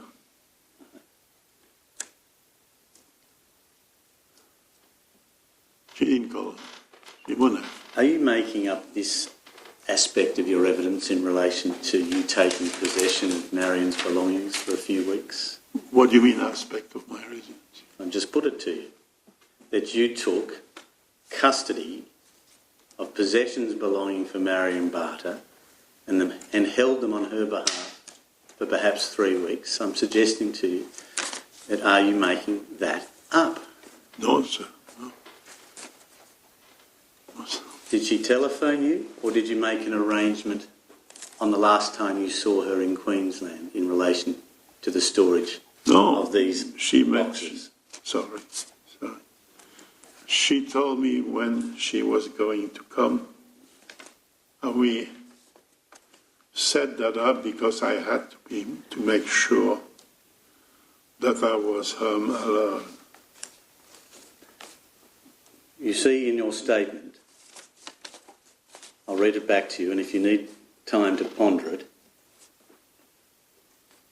you say, Marion called me on the telephone and asked if she could store some boxes at my house. I'm just trying to understand which version is accurate, Mr. Bloom. Today's version or the version that you gave police in June of last year? It's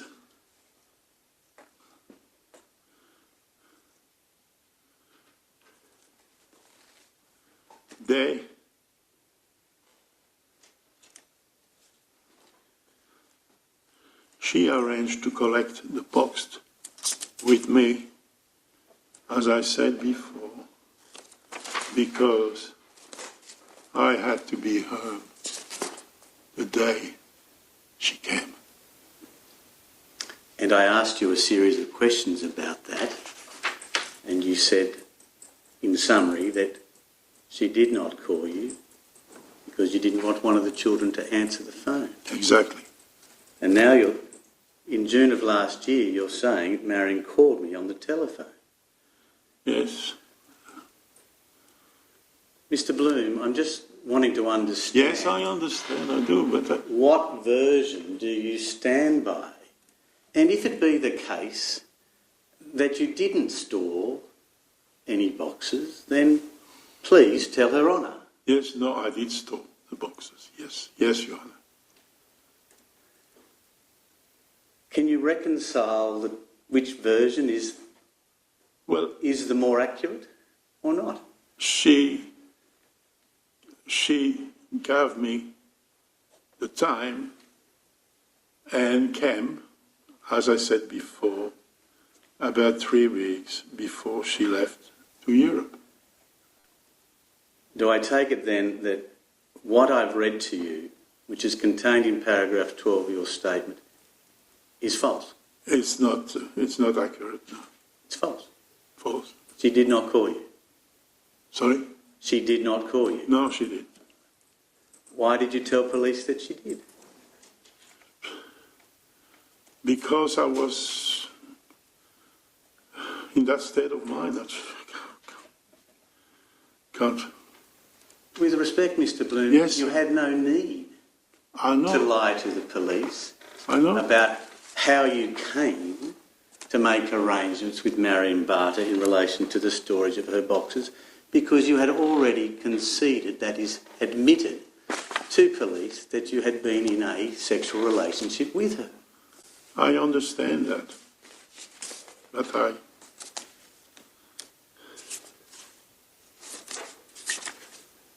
Have you I can't invented... explain the state of mind I was then.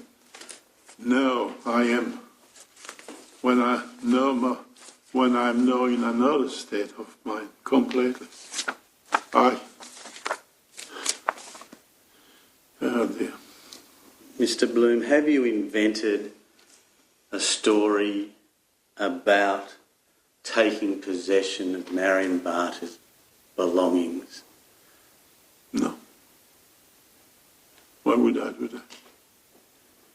Do you see how a reasonable person might find it implausible that Marion Barter would lean on you to take possession of her belongings when she had available to her a number of other individuals who could have taken storage on the Gold Coast, not down in Wallingbar, at no expense to her? Well, I don't know, sir. I don't know. I don't know.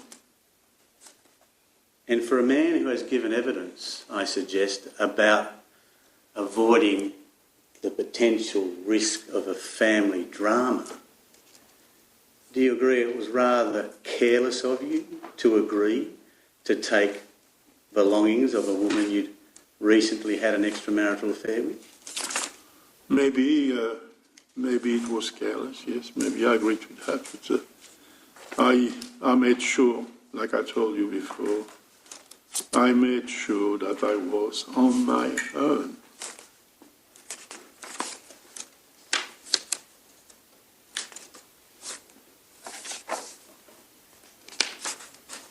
Were you happy to take possession of the tea chest, Mr. Bloom? I wasn't happy or unhappy.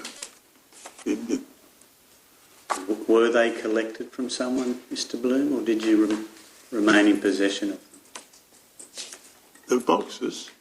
Yes, the boxes. She came and picked them up Herself? with a man To your house? into my garage, not to the house. And where was your wife on that occasion? I can't remember, but she was out. Maybe shopping, maybe at the pool, maybe I don't know. And your son, where was he? My son wasn't home, and my daughter wasn't home. So obviously they were with my wife somewhere. You don't know Don't know. today where any of those three individuals were on that occasion? No. Your Honour, been reminded of the time that's convenient. We'll take the lunch adjournment now and resume at 2 o'clock. Thank you. So if it stands on for its no temporary adjournment.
Guston. My pleasure, Your Honour. Your Honour, could the witness be provided with his statement, which is in volume 8? Yes. Tab 280, commencing at page 2205.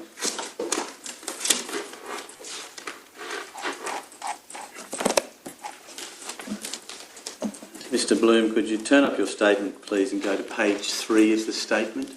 It's 2207 in red ink in the bottom right-hand corner. Do you see your statement there that you gave police on the 9th of June 2021?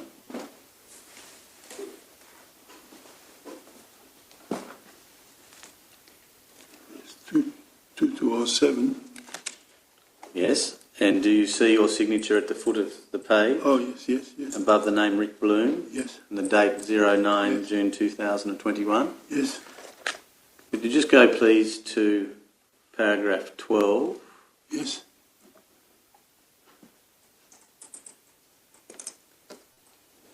I read a part of that paragraph to you before the lunch and adjournment. You see there, partway down, Yes. in reference to the boxes to which we've been discussing, they were delivered by a removalist in a little van like a minibus, and you've given some evidence of that already today. You described it, I think, as a U-van. Yes. Then you go on to state the delivery man was in his 50s. Is that the old man to which you've made reference to Yes. throughout your evidence today? Yes. You then state, I don't know the name of the company he was from, Yes. but Marion told me that it was the same company that moved all of the things from her house. Yes. I believe it was a big company. Yes. You then state there were 3 or 4 wooden tea chests. Yes. They were sealed. I do not know what was inside. I stored these boxes in my garage. Yes. Now, in reference to the big company, that is the removalist Yes. company to which you've made reference in paragraph 12, Yes.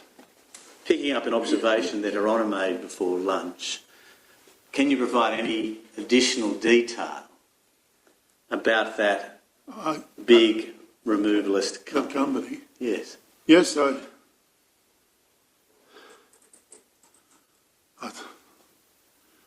I don't know how many big companies are on Gold Coast, but Was the van a particular colour? Did it have branding on it or marketing? No. It was Was it brown, for example?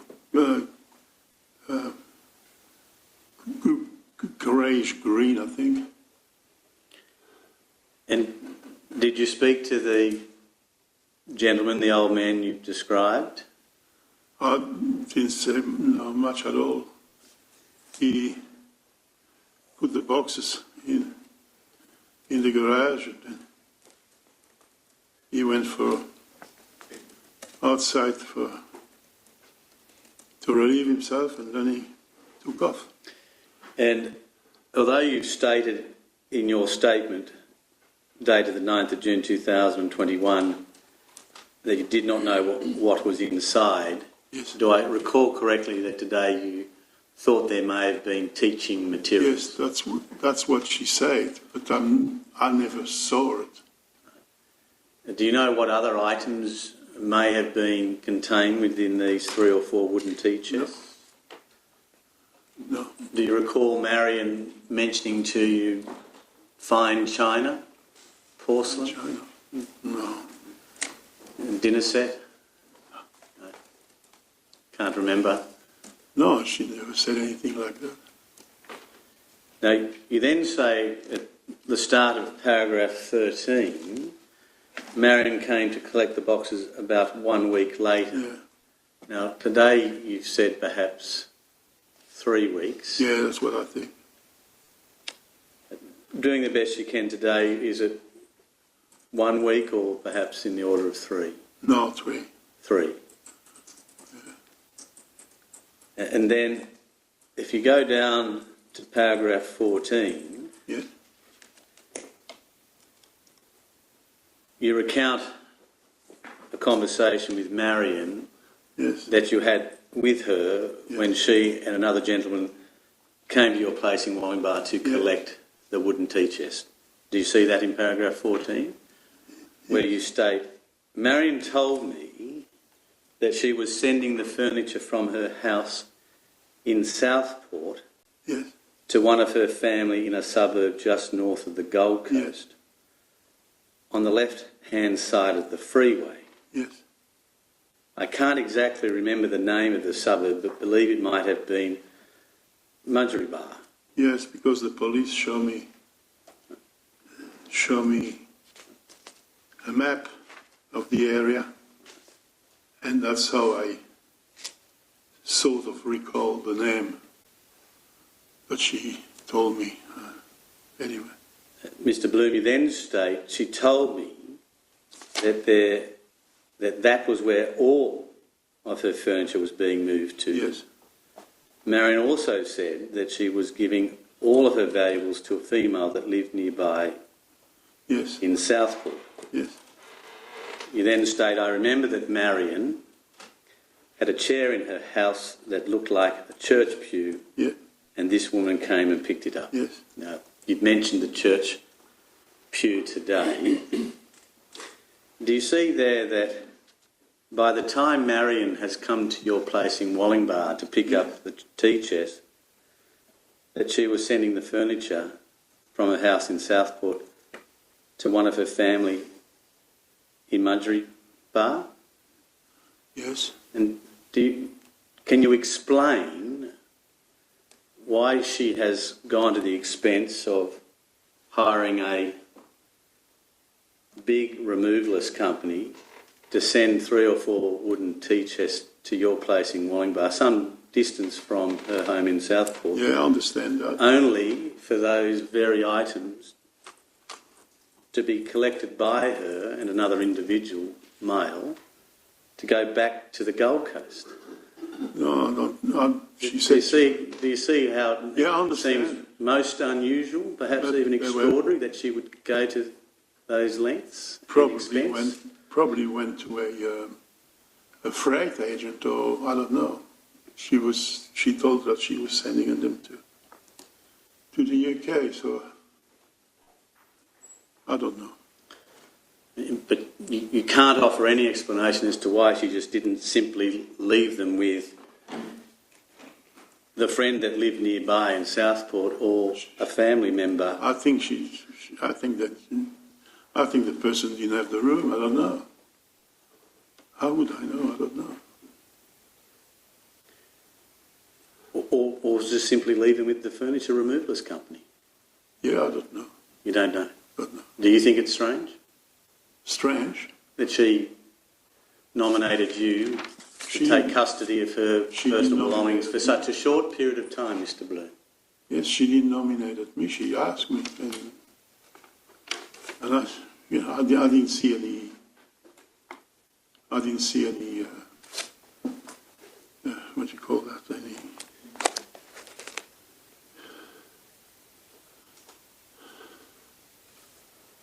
I didn't take any.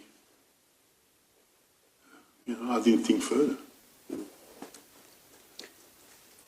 In your record of interview, and if you'd like to see it, please say so, Mr. Bloom.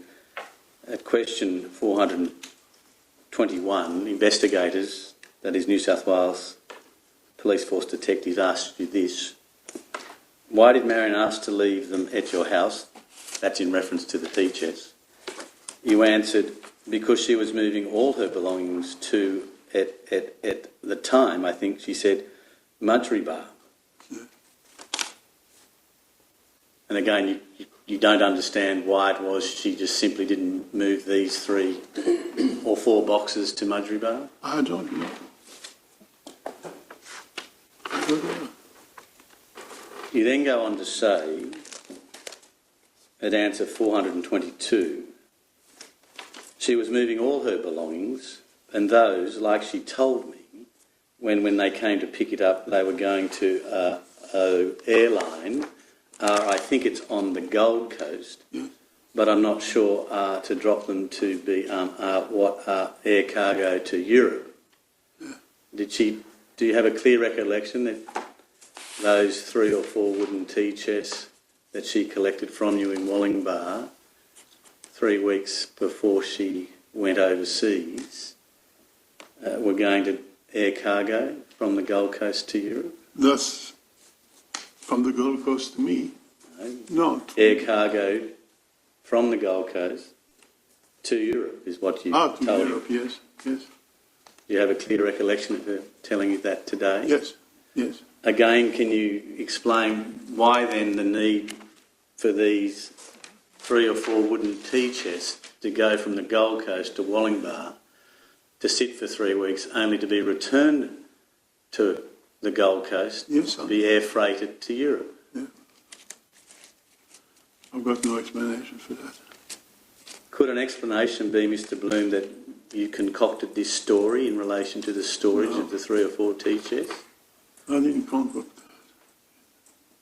that. And did you concoct this story to give cover by nominating another individual who may have been with Marion, with her, 3 weeks before she departed Australia? No, sir. The man you described as a pilot or naval officer. Yes.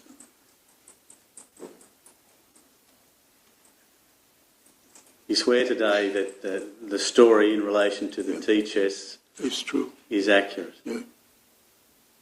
I want to suggest to you that it seems a remarkable story.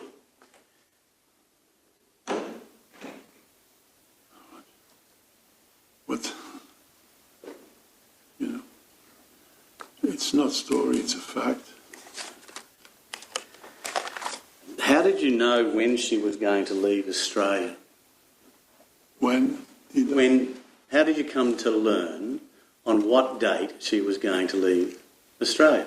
I didn't know what date she was leaving.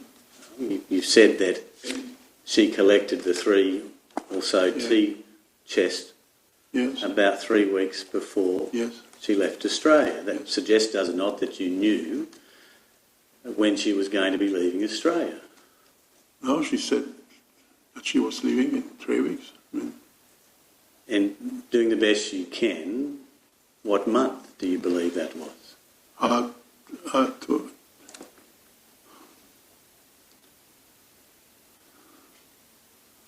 I think from what I've read, that it was June. And you know, and that's from what you've read. What about what you remember, doing the best you can, in 1997, Marion telling you about when she was to leave Australia for Europe? In June. In June sometime. Now, you've mentioned a few trips in Marion's car, Yes. perhaps at least 4 on my count. Yeah. Have I got it right so far? Yes. Yes. Did you ever attend any shows with Marion, any theatre productions? No. Do you ever recall driving past a McDonald's near towards the service station, No. Marion acting strangely? No. Do you have any recollection of being in Marion's car when perhaps Marion saw her daughter and future son-in-law? No. No? Did you say I went to her car 4 times before? I thought. I'm working off your evidence, Mr. Blue. All right. No. She collected you from the train station car park on your first well, encounter, and then on 3 occasions she's taken you at least and then to the bus terminal. and returned me, so it's more than. More than 3. Yeah. No recollection of going to a service station in No. Marion's red car? No. Do you have a recollection on one of the occasions with Marion when she was packing up the house, just to help you in terms of time frame? The house was sold, that is, contracts exchanged on Anzac Day, that is the 25th of April 1997. and then Marion moved out of the house on the 21st of May 1997. Yeah. Just so you've got there about a 4-week period, slightly less. Does that help you in relation to this next question? Do you have any memory of you coming to Marion's house in the early evening while she was in the throes of packing up the house? No. Only arrived. It was probably in the evening when I first went there, when she picked me up at the railway station. And the other times she arrived before or around midday.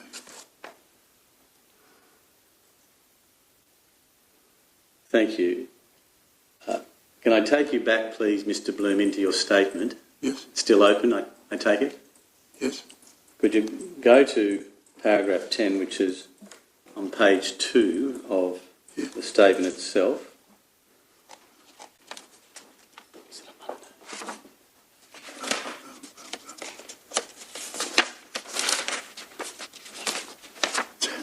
Yes. And in paragraph 10 at the foot of page 2 of the statement itself, you state the following. On one occasion, I went with Marion to the school that she had been teaching at Southfield. I don't recall the name of the school, but there were many swimming pools there. It was my understanding that Marion had resigned from the school by then. I went with her to recoup some books. Yes. You go on to say there were little kids there out in the garden. I did not meet any of the other teachers at the school. Marion went into the building, but I did not. Yes. Now, have you read in the material that's been provided to you, Mr. Bloom, that Marion Barter tendered her resignation as a teacher at TSS, the Southport School, on the 13th of April 1997?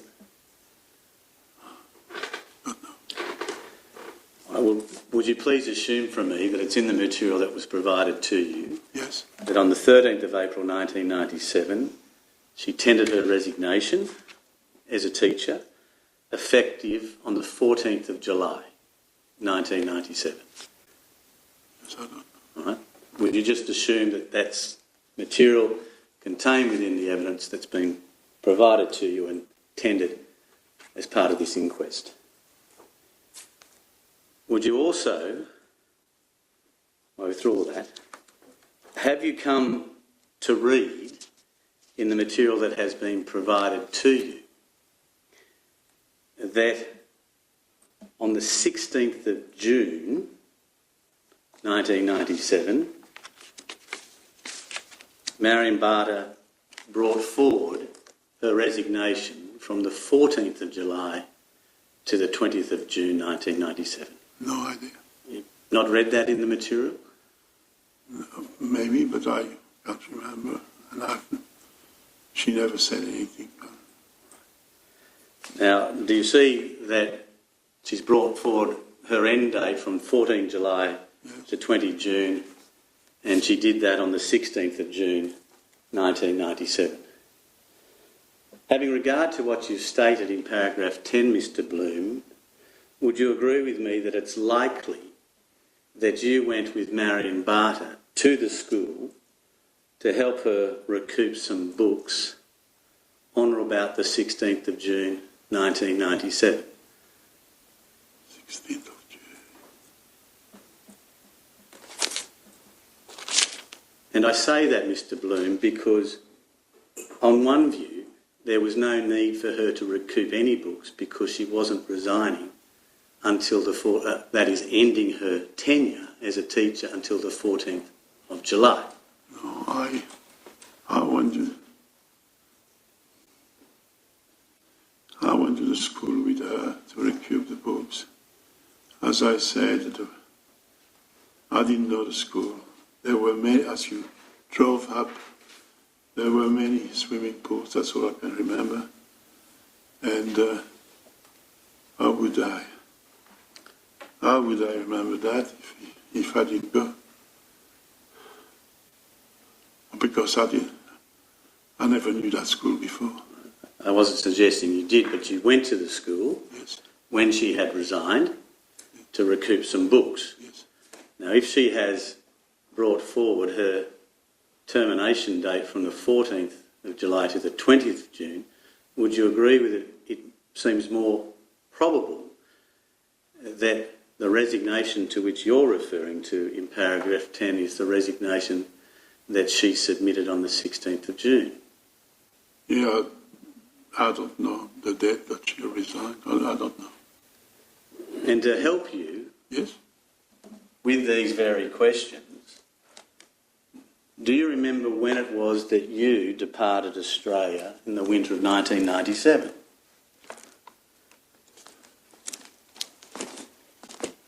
No. It's in the fall, but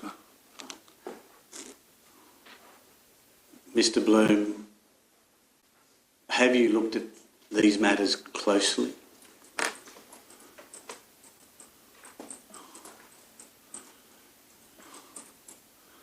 I look at when I received them at the time. But as I told you before, since then, everything is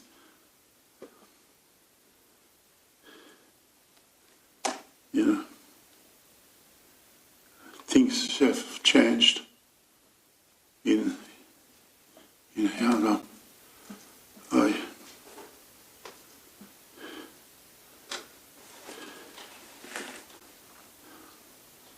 I wish I could remember.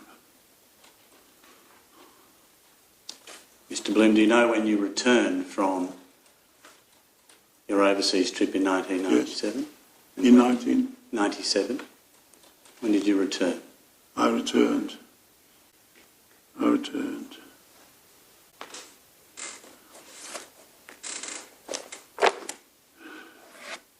I couldn't tell you the date, no. Do you have any recollection of the Thredbo landslide, about the time that you returned, and Mr. Stuart Diver being No, missing for perhaps 3 days No. on your return from Europe? No.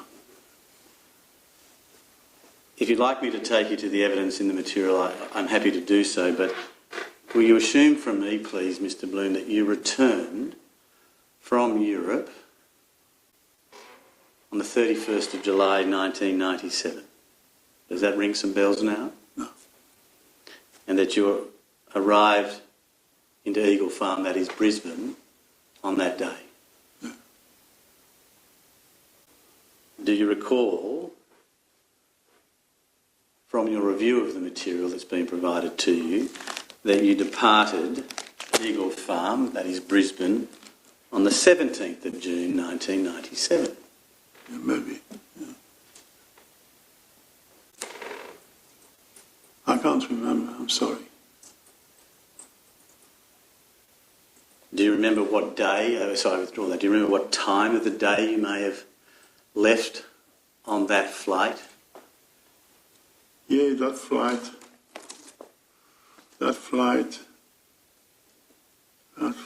leaves in the morning to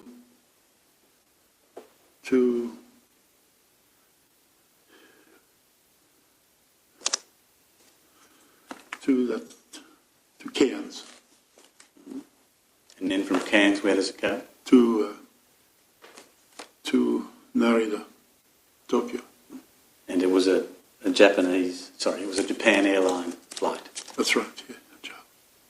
And how early in the morning did that flight depart for the first leg to Cairns out of Brisbane, do you recall? No, sir. Well, if need be, I can take you to the material in the brief, but the evidence before Her Honour is that that flight left at 6:21 a.m. Yes. In circumstances where the flight's leaving at 6:21 a.m, do you agree with me that you would have been at Brisbane at least the evening before that flight departed? No, I went the same day. how did you get from Wollongbar to Brisbane to ensure that you took a flight at 6:21 a.m.? With the minibus, which was doing. And same coming back. I came back with the same minibus. And who was running the minibus? I don't know which company, but it's a daily, twice daily run. Twice daily? I think so. And at this time, June of 1997, what time did you get the minibus? I can't remember, but in time enough to, because it's a minibus taxi. They come and pick you up at whatever time you want, and on the return, knowing the time I was coming back, I booked them to come back home as well. Do you say today, Mr. Bloom, on your oath, Yes. that you took a minibus somewhere around 3 a.m. in the morning? Oh yes, maybe. You're quite sure of that? I'm quite sure the minibus goes from Ballina, and then the next stop it's at the village, retirement village at in Roslyn. No, not in Roslyn. In Lennox, that way. And Mr. Bloom, could it have been that you left before the 17th of June? No, sir. And let me finish the question, please. And saw Marion Barter before you took that flight on the 17th of June? No. Quite sure of that? Positively so, sure. Do you know today why it was that Marion Barter felt the need to bring forward her resignation from the TSS from the 14th of July to the 20th of June? Don't know, sir. You had no involvement in her bringing forward No, sir. her resignation? No. And that's your sworn evidence today? Why would I have had an involvement in her resigning? Huh? No. You mentioned a moment ago about that Japan airline flight that you took on the 17th of June. Yes. Going via Narita. Yes. And you have said, have you not, in your evidence before today, that you had stayed on different times at different occasions at the Nikko Narita Hotel. Yes. And that's the hotel that Japan Airline... It's run by Japan Airline, yeah. ...passengers can stay if they're transiting through the airport at Narita. It's included in the offer. And you had been there a number of times, had you not, prior to June of 1997? Yeah. And in your travels through that transit hotel, which is known as Hotel Nikko Narita, yes, did you come to acquire any of its stationery, notepads that may be left in one's room?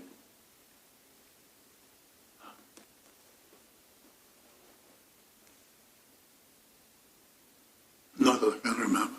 No. Can't remember taking a complimentary notepad from the Nikko Narita Hotel at any time prior to June of 1997? I don't think so, no. Maybe I did, I don't know, I can't remember. And when you were at the Hotel Nikko Narita in June of 1997, did you meet up with anyone, Mr. Bloom? No. No? Did you meet up with Marion Barter? No. You sure of that? Positively.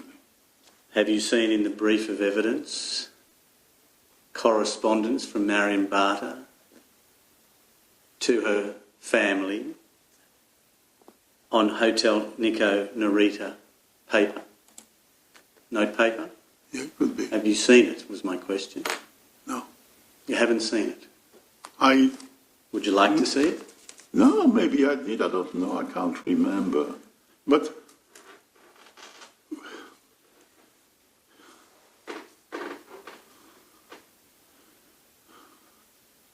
Do you see the coincidence, Mr. yes, Bloom, I that- understand. But I never saw her in Narita. Did you see her in the United Kingdom? No, I said that before. No, Did you see her in Europe? no, In Luxembourg? no. Luxembourg was 40 years ago. No. Do you see the coincidence that you've departed Australia Yes, I on understand. the 17th of June 1997, Yes, sir. the very day before Marion Barter brings forward her resignation from the 14th of July to the 20th of June, and then on the 22nd of June departs Australia for Luxembourg. Coincidence for Luxembourg? That's what her departure card says. Would you like me to show you? No, I'm surprised. And then she writes a letter to a family member on Hotel Nico Narita notepaper. Yes. An incredible coincidence. Do you accept? I don't, yeah. And you say, did not see her. In Narita or in Luxembourg, no. And in the UK? In the UK, no. You seem surprised by my questions, Mr. Bloom. Why is that? Surprised that what? You had a quizzical look on your face, which I interpreted, maybe wrongly, that those matters I was putting to you caused you some surprise. No. Did they? No. And they couldn't, could they? Because at the very least you've read it in the brief of evidence that was provided to you. No, I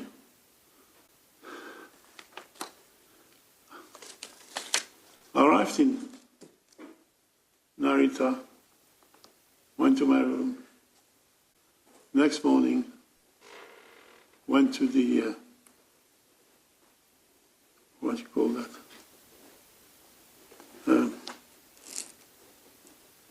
You know, the food display, the Buffet. buffet. Had a bit to eat. Jumped on the bus and went to the airport. Mr. Bloom, you said, I'm surprised when she said was headed to Luxembourg. Yes. Why? I don't know, because she never told me that she was going to Luxembourg. Have you not seen in the brief of evidence her departure card that has the name Florabella Remakel on it? Yes, I suppose. Destination Luxembourg. Why are you surprised today, Mr. Bloom? I can't recall it now, but maybe she did. I don't know. I don't know. Did you tell her a tale of starting a new life in Luxembourg No, sir. as your wife, No, sir. No, sir. with your name, the alias Remakel? No, sir. Another coincidence? Well, what else can I say? You know,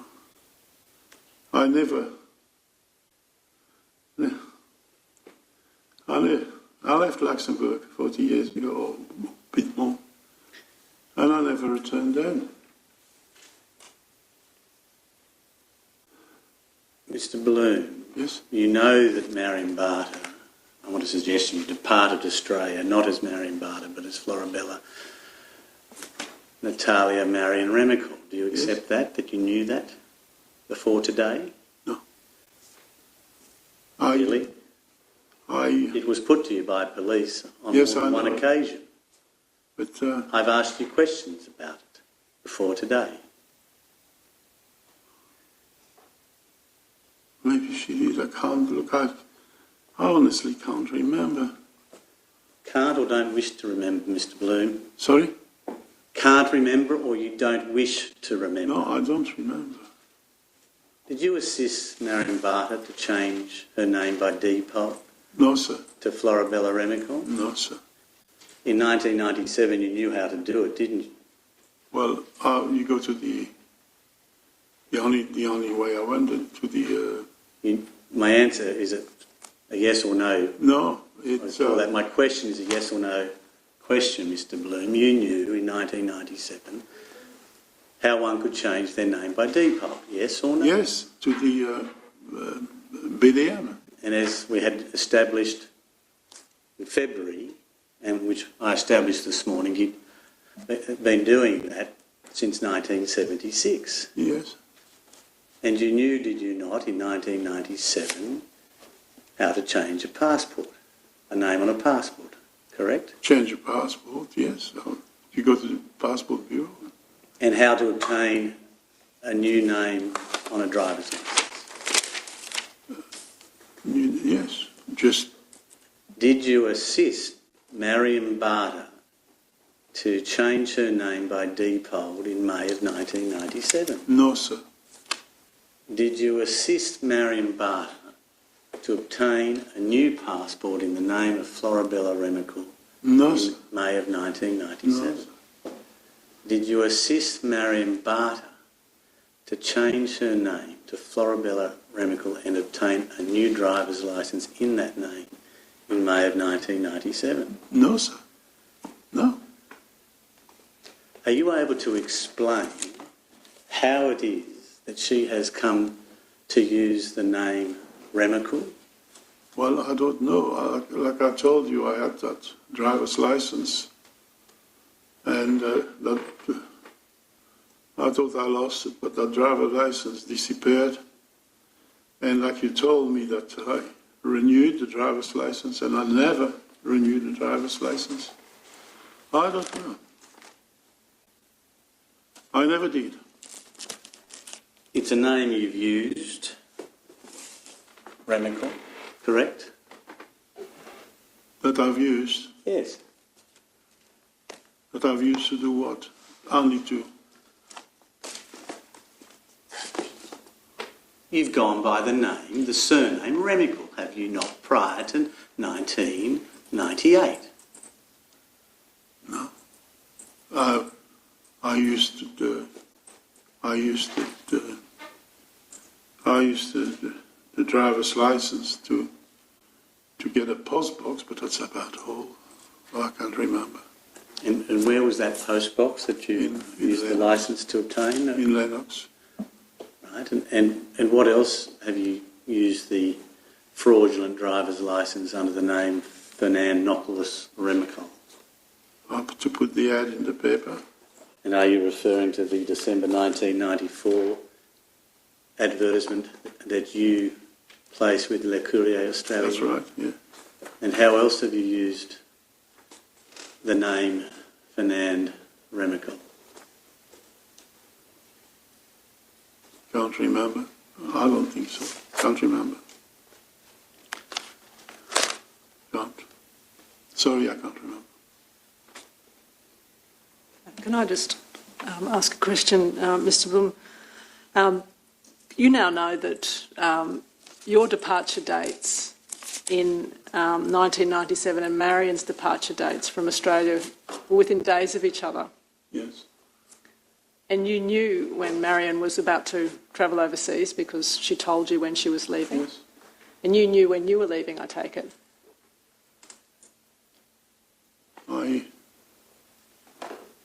When she told you... Yes, I understand. Yes, I understand. I'm leaving in 3 weeks, so when she dropped off the boxes... Or I boxes, can't remember when I bought my ticket. I just can't. Or was it sudden that you bought your ticket? Was it within just a couple of weeks before you left? Yeah, it was before I left, yes. I think... Sorry. Given your relationship Yes. that you'd had with Marion, did you mention to her, hey, we're both going to be abroad at the same time? No. Why not? I never talk about it. Not that I can remember. Only went that time to Europe. I went to Palavas. I went to see my cousin first, and then I went to... I'm not asking about where you went. It's more the timing and the coincidence. Yeah, I understand of the timing. that. I understand. And your relationship with Marion. I read all that in the file, and no. Never discussed it. Never discussed, and I never saw it. When? That's all right. I just wanted to ask you that question because Yes, I know. it's quite a coincidence that you left within days of each other, given the relationship you'd had. It just strikes me as unusual. No, we never talked about it. No. Never talked about it. No. All right. Do you have open still, Yes. Mr. Bloom, your statement? Would you go to page 4 of the statement, please? 4? Page 4, the last page of the statement that you provided to police in June of last year. Oh. Well, it's 2208 is in the... Yep. Thank you, Ron. And do you see in paragraph 17, Yes. you say, I also used the name Fernand Remakel to obtain a driver's licence in Queensland, but I can't be sure when that was. I know Fernand Remakel to have been a football player in Luxembourg in the 1970s. Yes. I can't be sure about the year, but it was around that time I had a relationship with his ex-wife, Yes. Monique. That's Monique Cornelius, Yes. correct? You go on to state, and that's how I came to know more about him. Yes. I met Fernand once, but I never kept contact with him. That's exactly right. Fernand bought a lounge from me when I moved from Luxembourg. Now, in that passage, when you are confronted by police for the first time, Yes. you accept that you held a fraudulent driver's licence in the name of Fernand Remakel, correct? Yes. You do not volunteer, do you, in that paragraph or anywhere else I want to suggest to you in that statement, that that licence was lost at some point. Do you accept that? Yes. Right. When you came to be interviewed by police in September of 2021, I want to suggest to you, and if need be I'll take you to the passage, that you volunteered to police that you had lost the fraudulent licence in the name of Fernand Remakel. Do you accept that? I accept that. Why were you volunteering that information to police in circumstances where they did not ask you what had become of that driver's licence? Well, I just say it because that's the truth. That's what happened.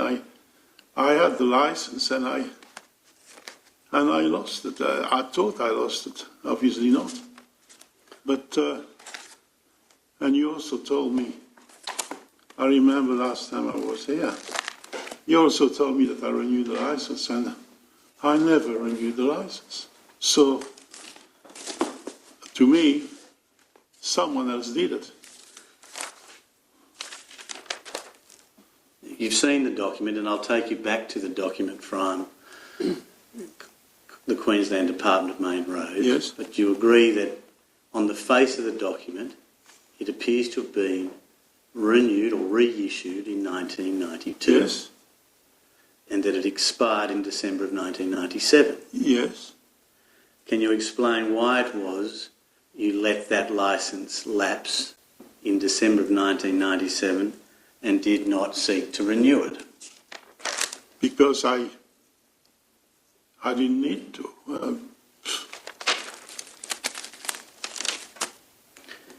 Did you want to put some distance between you and Marion Barter, who you knew had changed her name to Florabella Natalia?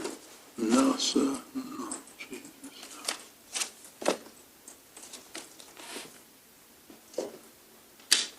No, sir. I just want to take you to that part of your record of interview where you volunteer that the licence was lost. Did you volunteer that information, Mr. Bloom, because you had concerns, at the very least, of the coincidence between an alias that you went by, that is Finalizing Remakel, and the new name that Marion Barter was going by, it appears, from at least May of 1997? No, sir.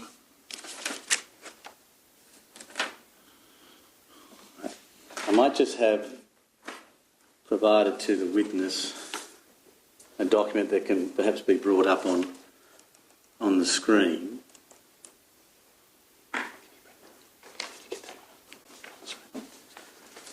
Could the officer provide to the witness a document? I'll have it brought up on screen. You're right. I'm short of copies.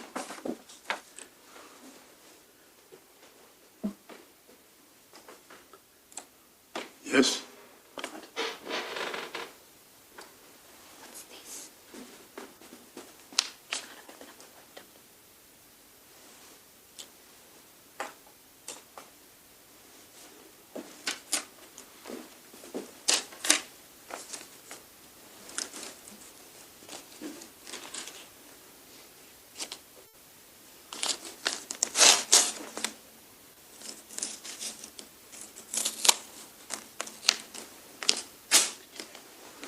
Now, Mr. Bloom, you've had a moment to look at the document I've just handed to you. Do you agree with me that the first name that one sees on that document is Finalizing Remakel? Yes. And that was the name that you used to obtain a Queensland driver's licence? I agree. And have you, if you go then to the next Yes. name, do you see Florabella Natalia Remakel? Yes. And do you know from your reading of the brief of evidence that that's the name that she adopted in May of 1997, abandoning Marion Barter? Yes. Now, do you see that there are a number of letters underlined? Yes. Do you see the remarkable similarities Yeah. in the names when one has regard to the initials? For three of them, yes. For three of them. She's kept her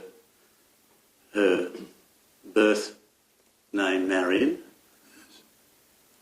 Are you able to explain those striking similarities between an alias that you have used No. and Marion Barter's new name? No. It's in the second here. The M is missing. No. And you say you had nothing to do I swear that I with her change of name? never. Did you discuss with her on those occasions you were with her in 1997 how easy it is to go about changing one's name? No. You provided no assistance No. by way of information to No her? assistance, no information. And can you explain why it is she has come to use a name that you have used on your account very rarely? That is Remakel. You mean Remakel? Yes. Yes. No, I can't explain. No. No. But obviously she, as far as my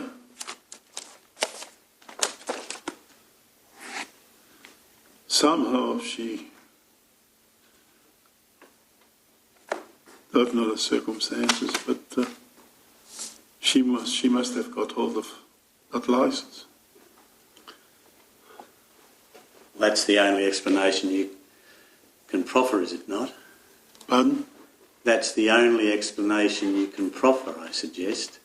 Well, that's as far from what I've read in the files. That's all I could. Did you provide to her a copy of the licence you held in the name of Finalizing Remakel? No, sir. No. Are you suggesting she stole it, are you? I didn't. Maybe not her. I don't know. I can't accuse. You know, as far as I know, it disappeared from my wallet, and I thought I lost it. That's all I can remember.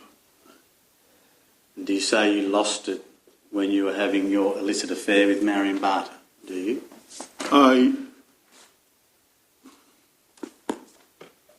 I can tell you when I lost it. Are you able to assist Mr. Bloom with how, if Marion did somehow get hold of your licence, how that would help her to change her name? It's a different name. Florabella's a different name. Yes, I don't know that. So I don't know. No idea. Don't know. So what's the connection between if she had got hold of your licence and her being able to change her name? Yes, I don't know. No idea. I wasn't there when she changed her name. I don't know where she went to. I don't know what she did. I don't know. From your experience, do you know what she would have needed to do to change her name to Florabella? Well, she had to go to the BDM, probably. And do you know what documents she would have needed? No.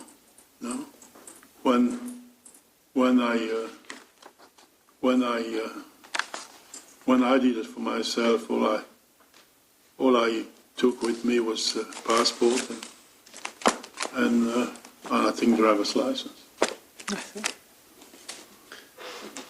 Just picking up on that interchange between Her Honour and you, Mr. Bloom, do you accept that on those occasions that you've changed your name, Yes.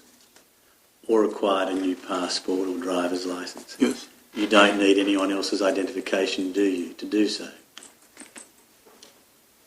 For example, you don't need to front up to birth, deaths and marriages with your wife's driver's licence. Oh, no. When you wish to change your name, for example, from Rick Bloom back to Frederick Yeah, Everberry. no. Can I just have brought up, Your Honour, just one further document.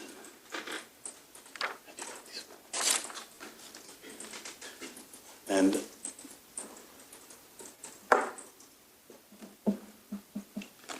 now, please assume from me, Mr. Bloom, that the first name you see on the screen Yes. is the full name of Monique Cornelius' former husband, Yes. Fernand Nicholas Marie Ernest Remakel. Yeah, And again, do you see the incredible similarities yes, I never knew his between name. names and initials? I never knew his name. I knew Fernand Remakel, and that's all I knew.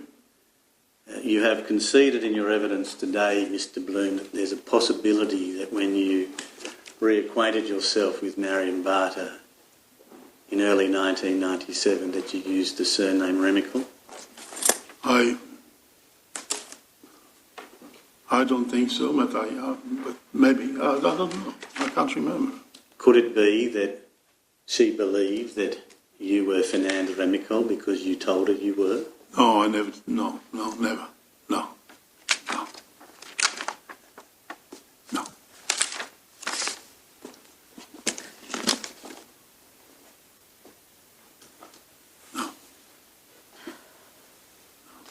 Did you tell her a story about you and her, that is Marion Barter, leaving Australia to start a fresh life in Luxembourg? No, sir. That you were to marry? No, sir. Never said those things to Marion on those occasions No, you were sir. with her in 1997? No. Picking up some of the questions Her Honour has asked you this afternoon about travel dates and coincidences. We've established, have we not, that you returned to Australia on a Japan Airlines on the 31st of July 1997? Yes. Do you recall from your perusal of the brief of evidence that has been provided to you that Marion Barter returned to Australia on the 2nd of August 1997? Yeah. Again, do you see the coincidence Yes. in time that each of you have returned Yes. to Australia from an overseas trip? Yes. And that's all it is, you say? That's right. I mean, what else can I say? You did not travel with her at all overseas? I never travelled with her. No, sir. Did you see her in Australia after you returned on the 31st of July 1997? No, sir. The police told me. Firstly, it's when I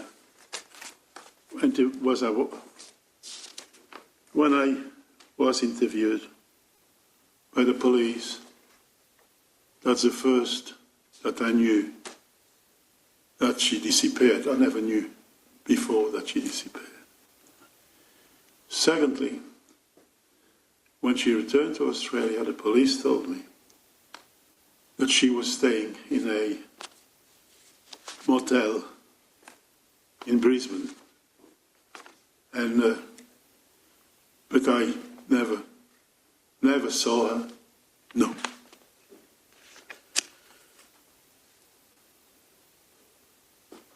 Before you departed Australia, Yes. and to your knowledge before Marion departed Australia, Yes. in June of 1997, do you have any recollection today of Marion talking to you about her daughter's engagement? No. Weren't invited to any engagement party? No, sir. No. Shortly after you've returned to Australia, I withdraw that. Mr. Bloom, where did you go between the 17th of June 1997 and the 31st of July 1997? Yes. Whilst you were out of Australia? Yes, I went to see my cousin. Which one? Jean-Pierre. Where does Jean-Pierre live? He lives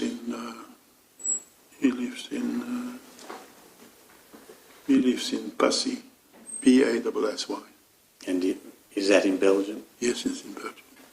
And apart from Belgium, did you go anywhere else? Yes, I went back. I couldn't stay in his place, so I went to Tournai. Stayed in Tournai? Tournai. Yes. Yes. Your birth town? That's right, yes. I stayed at an hotel near the railway station for 2 or 3 days and arranged a meeting with an old friend of mine that I know, he's dead now, but I've known for a long time. His name was Fons. I don't know if it was Fons or Alphonse, but we call him Fons. And he had he owned a apartment in. My question was, where else did you go? Yeah, I went to Palavas. Could you spell that, please? It's P-A-L-L-A-V-A-S.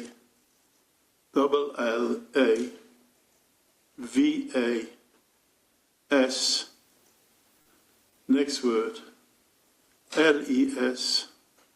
Next word, F-L-O-T-S. And is that also a town in Belgium? No, it's on the beach side of Montpellier in France. And you've identified 2 individuals that you visited. Could you please state your cousin's full name? My cousin's full name is Jean-Pierre, G-E-A-N, Jean, and Pierre for Peter, Coppenol. Coppenol, with a C, C-O. And the friend that you visited, could you state his full name, please? Yes, I think it's Alphonse, but I always call him Fons. And his name was Caprillion, K-A-P-R-I-L-I-A-N.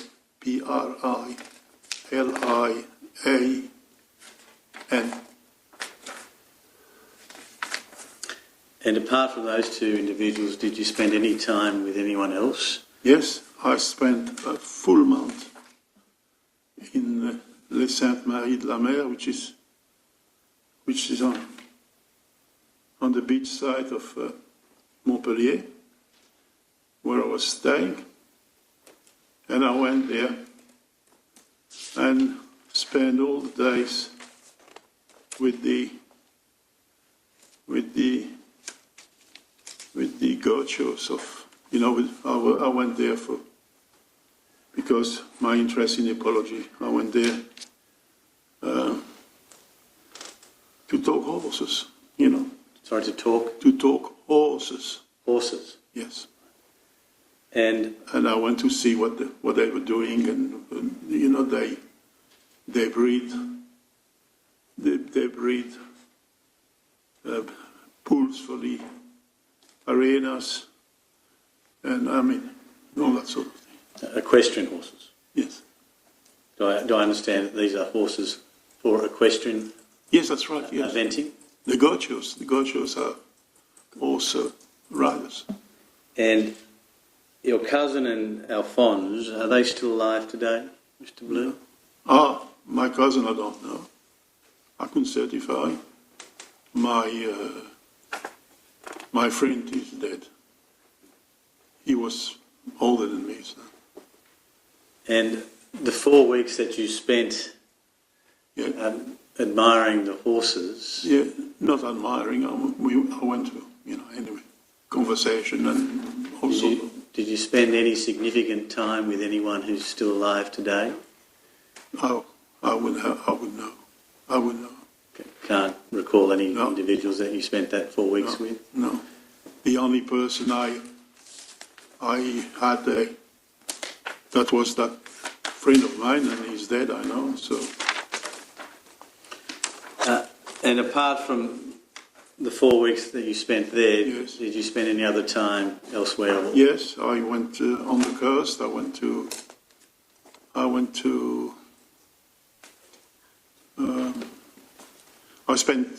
I spent time in Montpellier. I spent times I went as far as Nice, as far as I can remember. I went to oh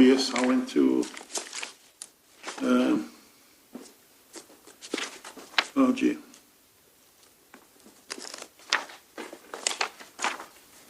What's the name of the town? It's in France where all the perfume come from.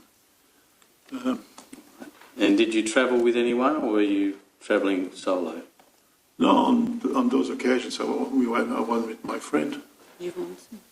And which friend? Alphonse? Alphonse, yes. And did you get across the United Kingdom on this trip? No. Have you ever done the Orient Express, Mr. Bloom?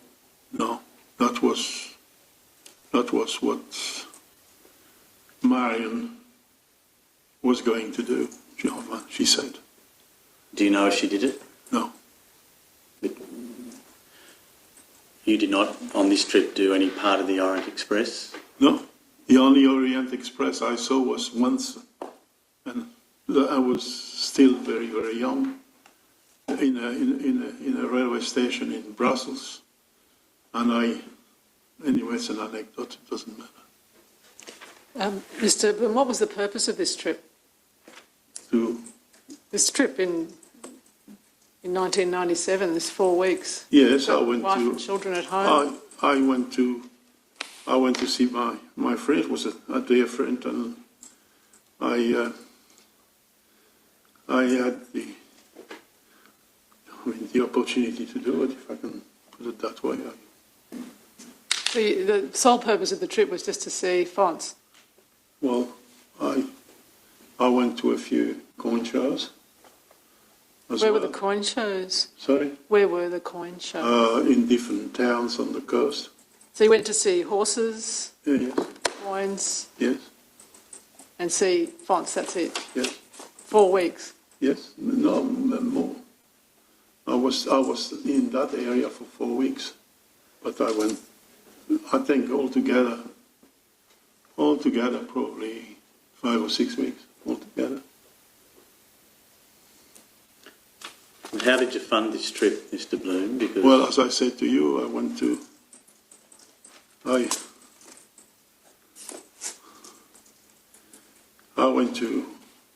back to my cousin, and I got some money. No one else provided the funds apart from No, sir. your cousin? No, sir. Marion Barter didn't provide you with any funds for this? She never gave me any money, and never gave me any money, and I never access to a bank account. Never. You're quite certain of that? Positive, sir. Could the witness be shown page 3012 of the brief of evidence? Volume 10, Your Honour. It's volume 10. We'll get it for you. Okay. Part 2, I think, Your Honour.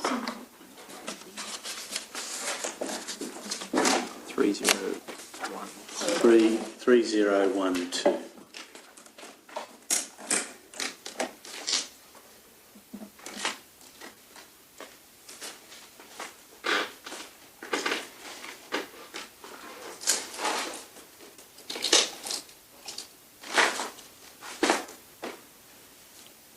Maybe part 2 of volume 10. 3012, officer.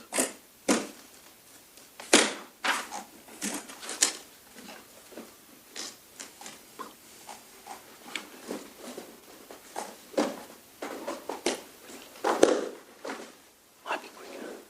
Bring it up, might be quicker.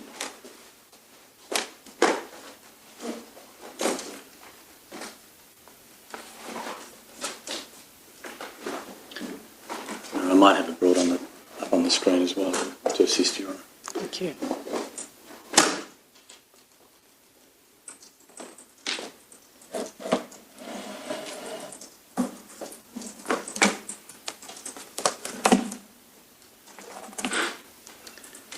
Mr. Bloom, do you see there an Australian incoming passenger card Yes.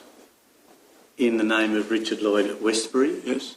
That was a name that you went by and had an Australian issued passport under Yes. in June of 1997. Yes. And do you see there you've identified your country of birth as Belgium? That's correct, is it not?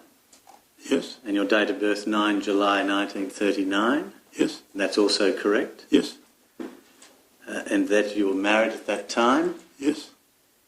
And then if you go to section C of section 9, you see a part that says resident returning to Australia. Yes. And do you see that you have been away from Australia for 40 days? Yes. It sounds about right, does it not? Yes. And then it says country where you spent most time while abroad, and you've nominated Belgium. Yes. Is that correct, or was it in fact France? No, I went to France. I just put Belgium. And you then identify as your usual occupation photographer. Yes.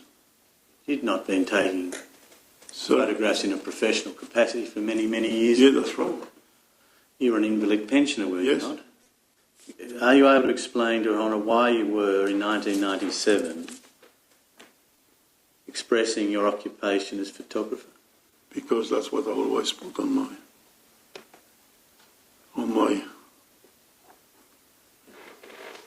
that's what I always put on my departure and our returning cards.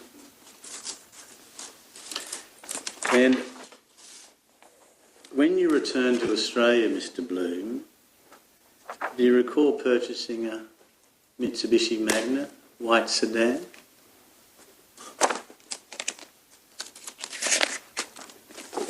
Maybe, yeah.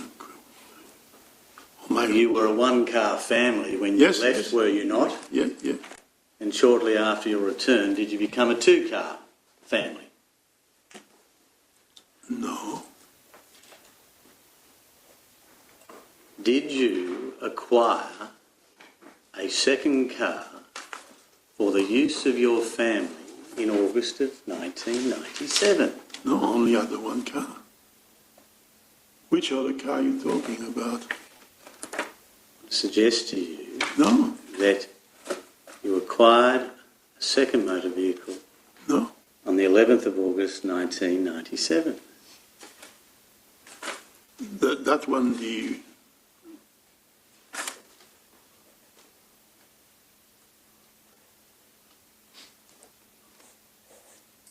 I had a white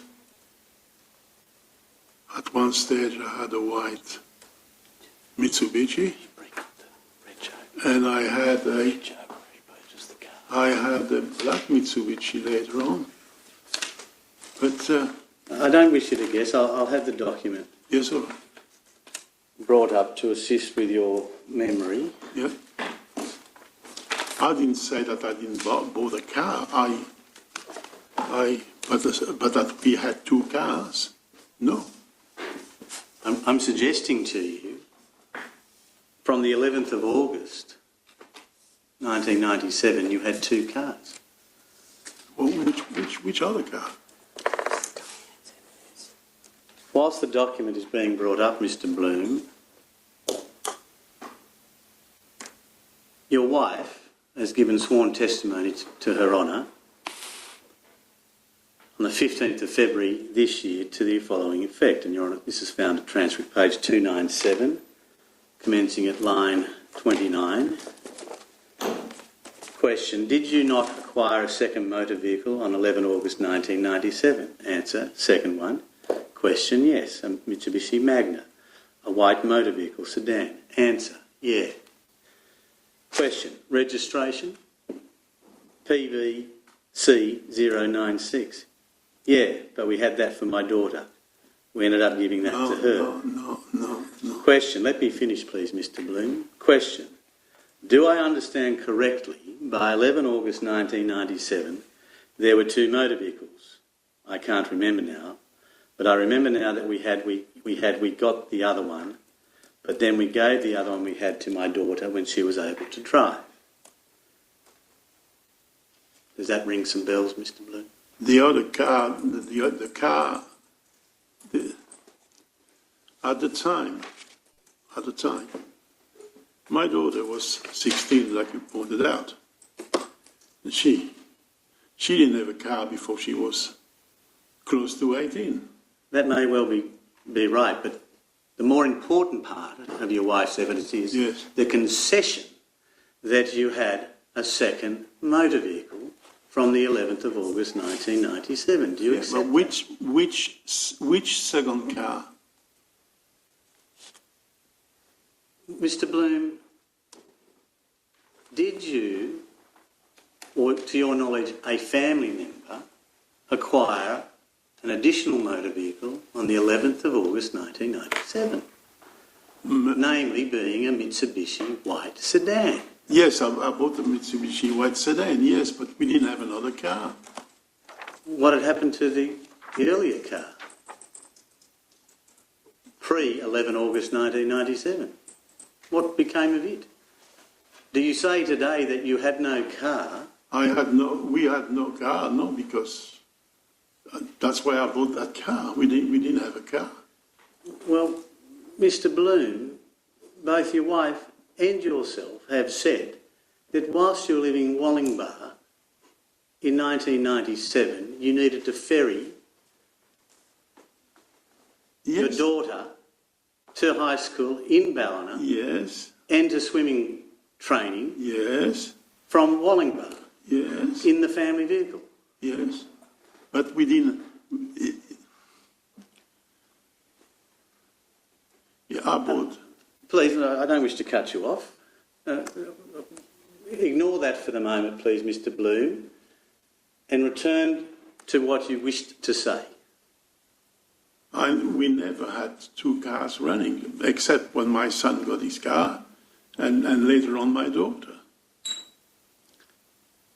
I want to suggest to you, and please correct me if I'm wrong, that this very car which you see on the second row, plate number, you see that PVC096 Mitsubishi Magna sedan, white, and it has the vehicle identification number and chassis number, compliance plate, we'll skip over that, owned from 11 August 1997, owned to 30 November 1998. And if you go to the top of the page, do you see your name as the registered owner, Rick Bloom? Yes. Now, could it be that on or about the 30th of November 1998, that very car was taken over in terms of ownership by your son. That's right, yes. Do you accept that on the 11th of August 1997 you acquired a new car?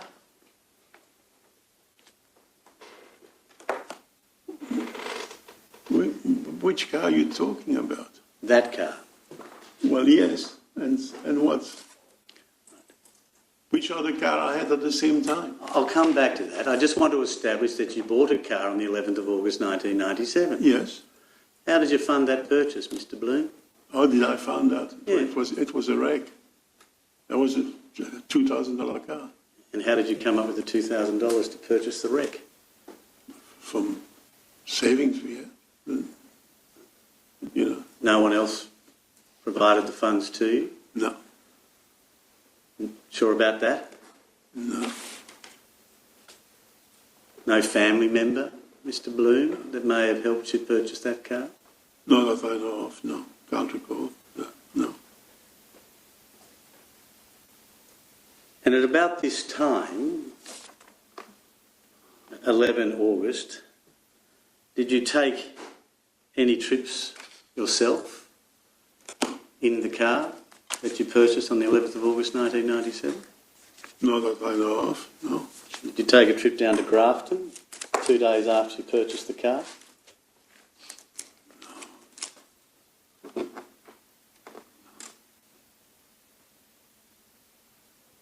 No, can't remember. Can't remember. No, Had you ever gone to Grafton with Marion Barter?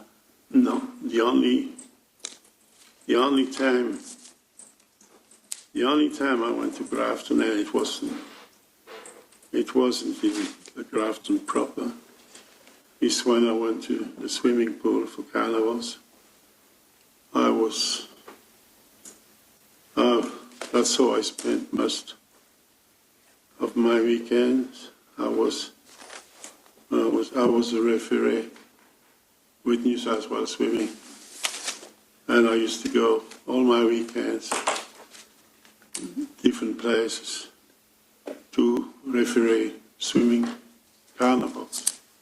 Is it conceivable, Mr. Bloom, that on the 13th of August 1997 that you may have been in Grafton for a swimming carnival? I can't remember. Sorry, I wouldn't. Do you have any memory today of consulting any optometrist in Grafton? No, Don't have any memories of yourself undertaking any eye examination in Grafton? no. My eye examination only go to the same place all the time. You know, the one who advertised on TV all the time. Eye examination. Why would I go to Grafton for an eye examination?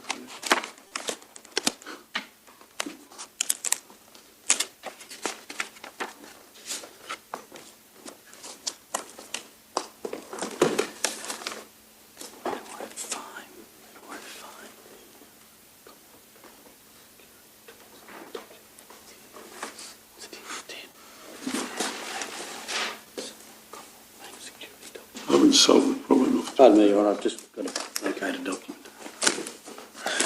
Sorry, Mr. Bloom. I haven't solved the problem of two cars. I think that Mr. Castle will get to that.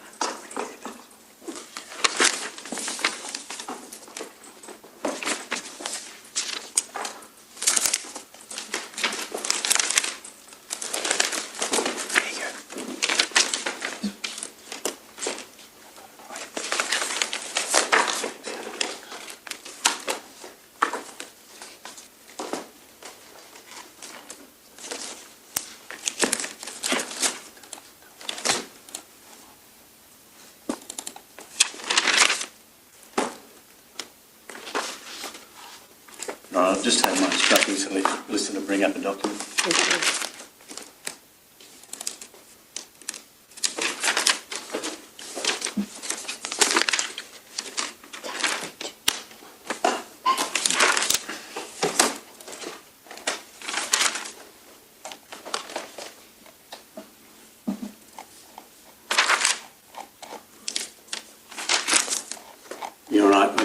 correct an error that I made.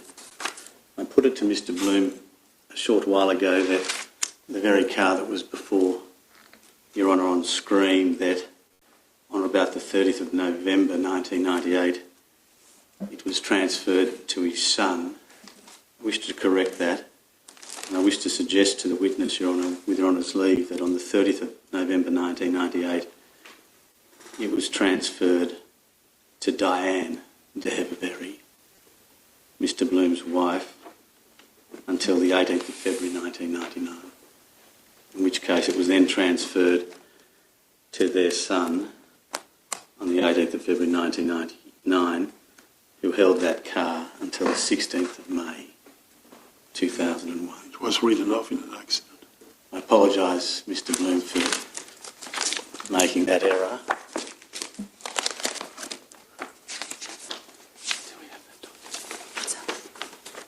Can we have it in hard copy?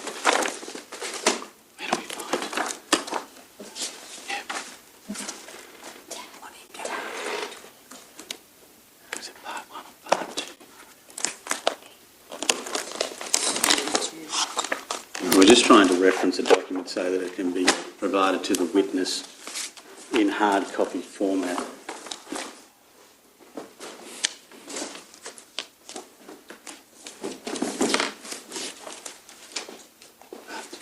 What page number?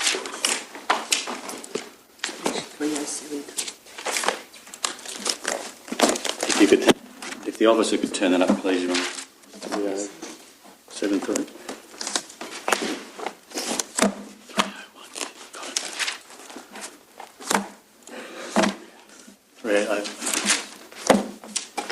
Yes, thank you. My apologies, Your Honour. That's right. Mr Bloom, I'm just going to have shown to you now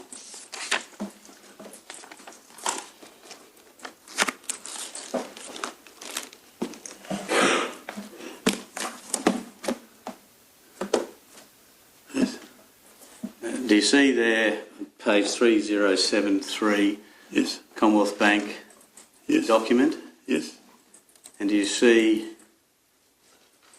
relates to a safe custody envelope? Yes. And you see in the top right-hand corner an account identification number? Yes. I have the envelopes. No. I don't. I'll come to it shortly. I'm just wanting you to firstly identify that that's your account number. Yes. Yes, I suppose. I don't suppose. Take a moment. Yeah. And do you agree that that is an account number that you jointly held with your wife Diane at that time, being, it appears, October 1997? Yes. And you see that the date of this document is 14 October 1997? And do you agree with me that on that date 14 October. you opened a Commonwealth Bank safe custody envelope at the Ballina branch of the Commonwealth Bank? Here underneath it says 2490. Top right-hand corner, Yes. you see date 14/10/1997. It says here 2490. Are you on page 3073? Yes. I want you to go to the top right-hand corner, please, Mr. Bloom. Top right hand corner. Yes. Do you see account identification number? Yes. You then drop down 2 lines. Do you see date? Yes. 14th of the 10th, 97. Right. And you see that you have sought to open, do you not, on this document, a safe custody envelope facility at the Commonwealth Bank branch at Ballina? Yes, I do, but Now, the person who opened, who dealt with the envelope signed on the 2/4/1997. I want you to assume from me, and if need be I can take you to the evidence, that a witness has been called in this inquest from the Commonwealth Bank of Australia who has given evidence that that date that you see in handwriting in the bottom right-hand corner Yes. is the date that the joint account that you held with your wife was opened.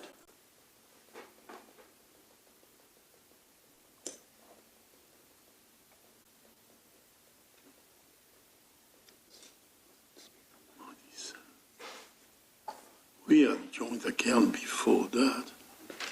I'm only telling you what the evidence of Mr. Graham Smith, a senior banking officer with the Commonwealth Bank, has given, and I'll check that overnight, Mr. Bloom, and if I'm wrong, I'll let you know. Yes, I had. But be that as it may, given what you alluded to a moment ago, do you accept that you opened a safety deposit Yes. envelope Yes, I do. at the Ballina branch on the 14th of October 1997?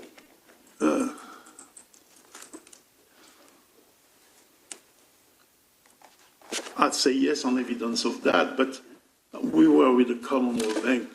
We've been with the Commonwealth Bank for 40 or 50 years, and it's not that I didn't open that account then. I understand your concern. I'll try and identify the evidence Yes. for you Thank you. tomorrow. I transferred the sale of our place in Tasmania back to the Commonwealth Bank in Ballina, and before I transfer to the account from where we were before to Tasmania, we always had the same account all right through. Thank you. Returning to the safety deposit envelope Yes. that you opened on the 14th of October Yes. 1997, why did you seek to open on that occasion a facility that gave you a safe custody envelope that could be confidentially held at the Commonwealth Bank at Ballina? Because to secure what we had. I mean, Well, what were you securing in October of 1997? I had coins of my grandfather, our jewelry, documents of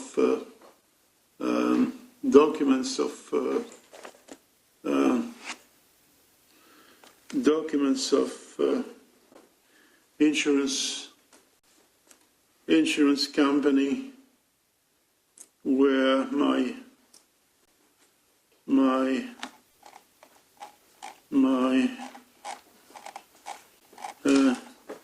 in-laws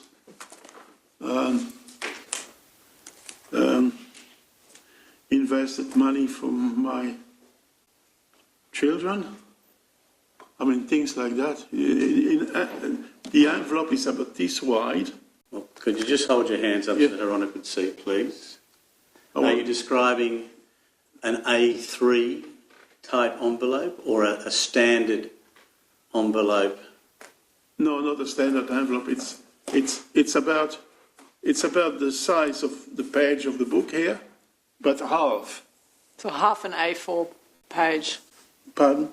If that's an A4 page Yes. in the book, you're saying half done. Half. The envelope is narrow and fairly long. Maybe a bit longer than this. Maybe. Yeah. Am I to discern that it wasn't very big and therefore couldn't hold Lots of stuff. Yeah. couldn't hold too much material? That's right.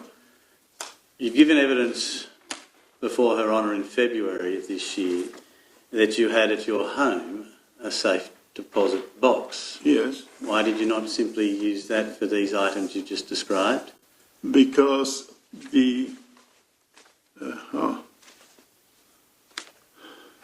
I had a few things that that's only sentimental value, but I didn't want to disappear because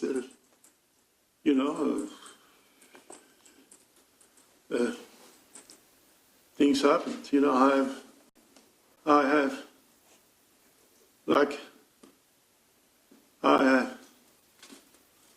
my only interest in paintings is the Flemish early painters, and except for Rubens, because he... Mr. Bloom? Yes, Coming back to my question. I have a painting from the 14th or 15th century on a wooden support, which is a little thing, and like I said, that was part of it, and the Pausing there, are you now saying that contained within that safe custody envelope was a painting? No. Well, I just say that there are sort of things that I want to. You're talking before of a safe box at home, right. and that was in the safe box at home. It was too big to put in the envelope. Now, you've described to Her Honour what you believe went into the safe custody envelope on or about the 14th of October 1997. Well, as I said, some coins from my grandfather, which I kept all my life, and I sold some, but I kept all my life. The documents from, I think it was Zurich Insurance, with money that was invested for my children. Well, just pausing there, when you talk about insurance documents, are you referring to certificates of currency? Right. Yes. Why didn't you have those at home? What was so special about them that you felt the need to put those into a safe? Just because there were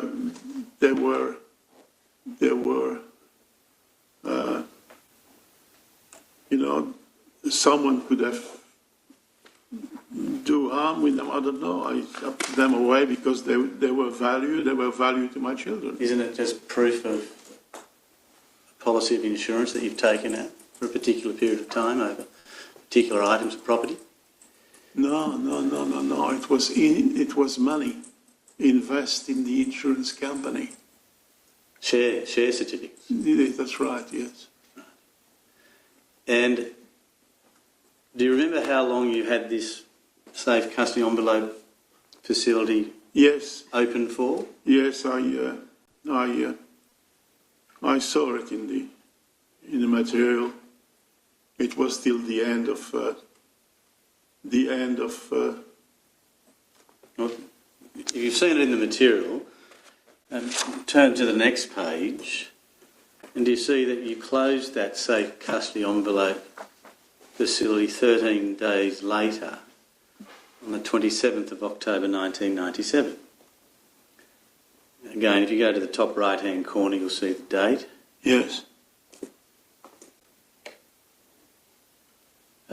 Why did you have that safe custody envelope facility for what some may consider a relatively short period of time? No, I had it for longer than that. Can you assume from me, please, Mr. Bloom, that Mr. Graham Smith, the senior banking officer who has given evidence on behalf of the Commonwealth Bank of Australia, has said that on the 27th of October 1997, that safe custody envelope facility was closed? Yes.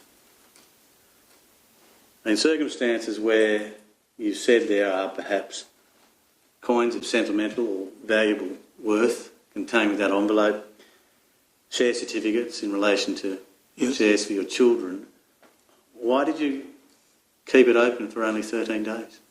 No, I don't agree with that.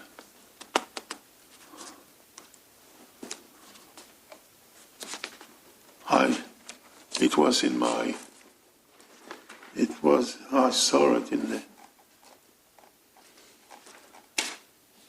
it was at the end of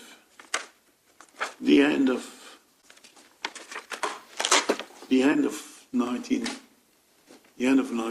I think.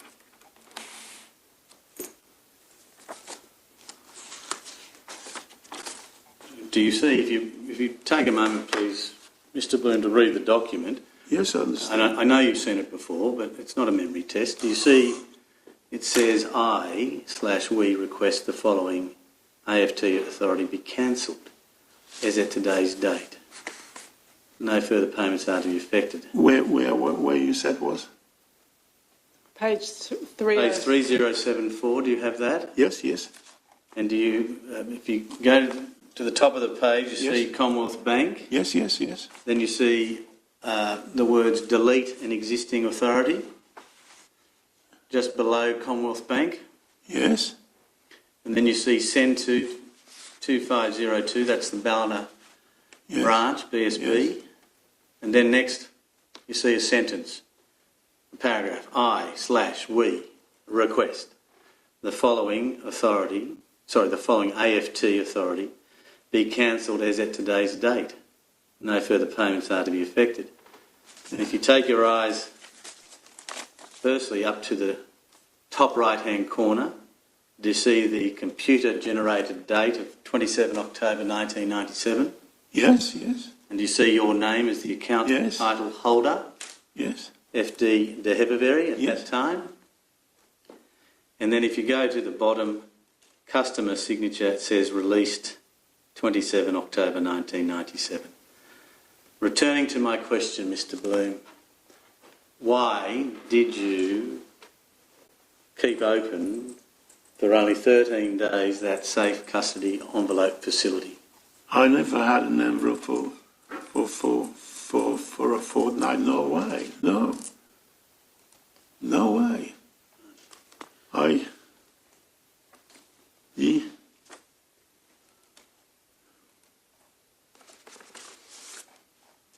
Mr Bloom, I'm happy to take you to the evidence of Mr Smith tomorrow morning. Yes.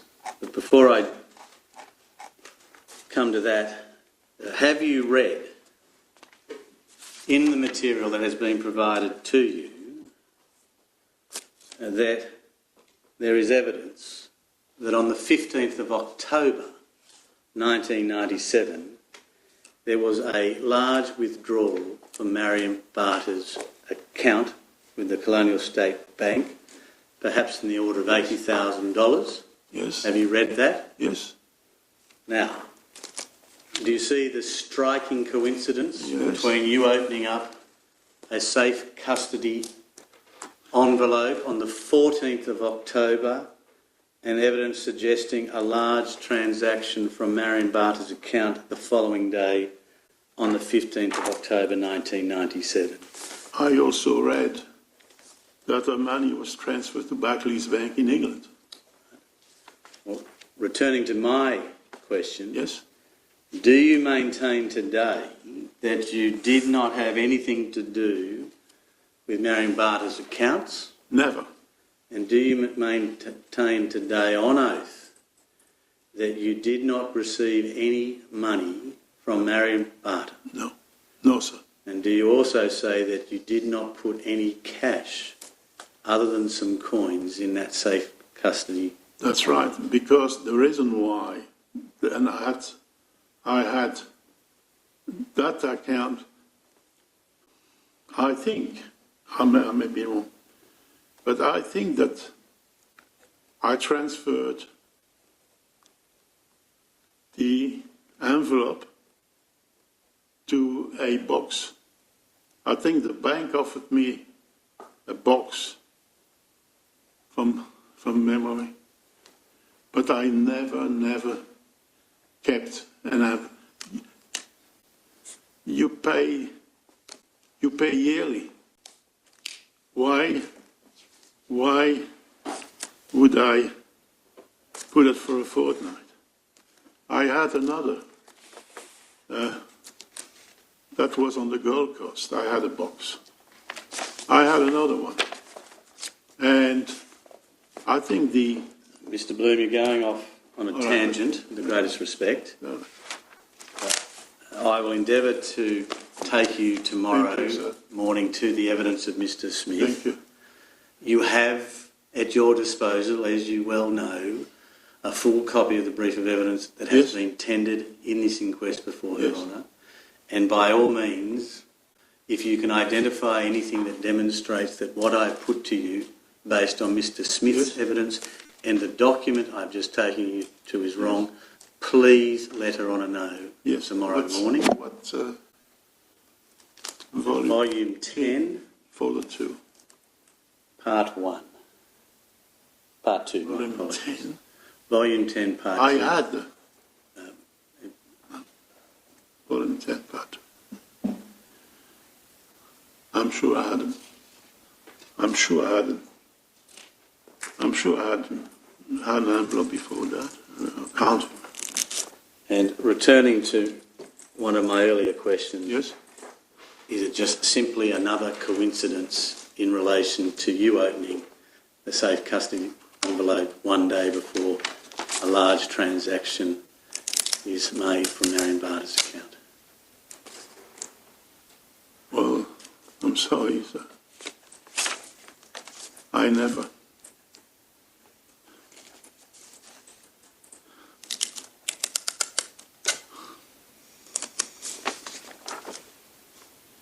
I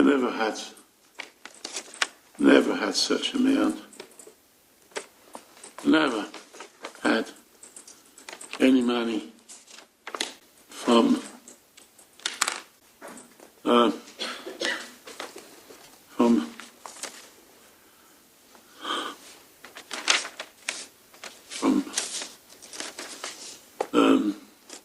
Marion, and I never had access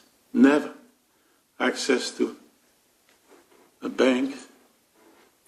I never been to a bank in Barron Bay, on the Gold Coast, there was another town. Just pausing there, Mr. Bloom, are you making reference to what you've seen in the brief of evidence that there have been a number of transactions from Marion Barter's account throughout the month of August 1997 from Byron Bay and Burleigh Heads? Yes, and another town as well, where Ashmore? Yeah, where the teller said that that Marion Barter went herself and withdrew it. And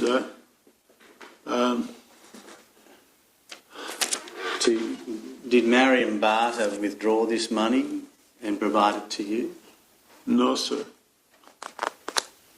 What for? I'm just simply asking the question, Mr. Bloom. No, sir. I never had. I keep on repeating myself. I never had a blue residue or brass residue from Marion, and I never access to a bank account. How could I go to a bank account? Just tell me, how could it be possible? Tell me. You've answered my question, Mr. Bloom. Your Honour, if the time is that convenient. Yes, we'll stop for the day and resume at 10 a.m. tomorrow. May it please the Court. Please all stand.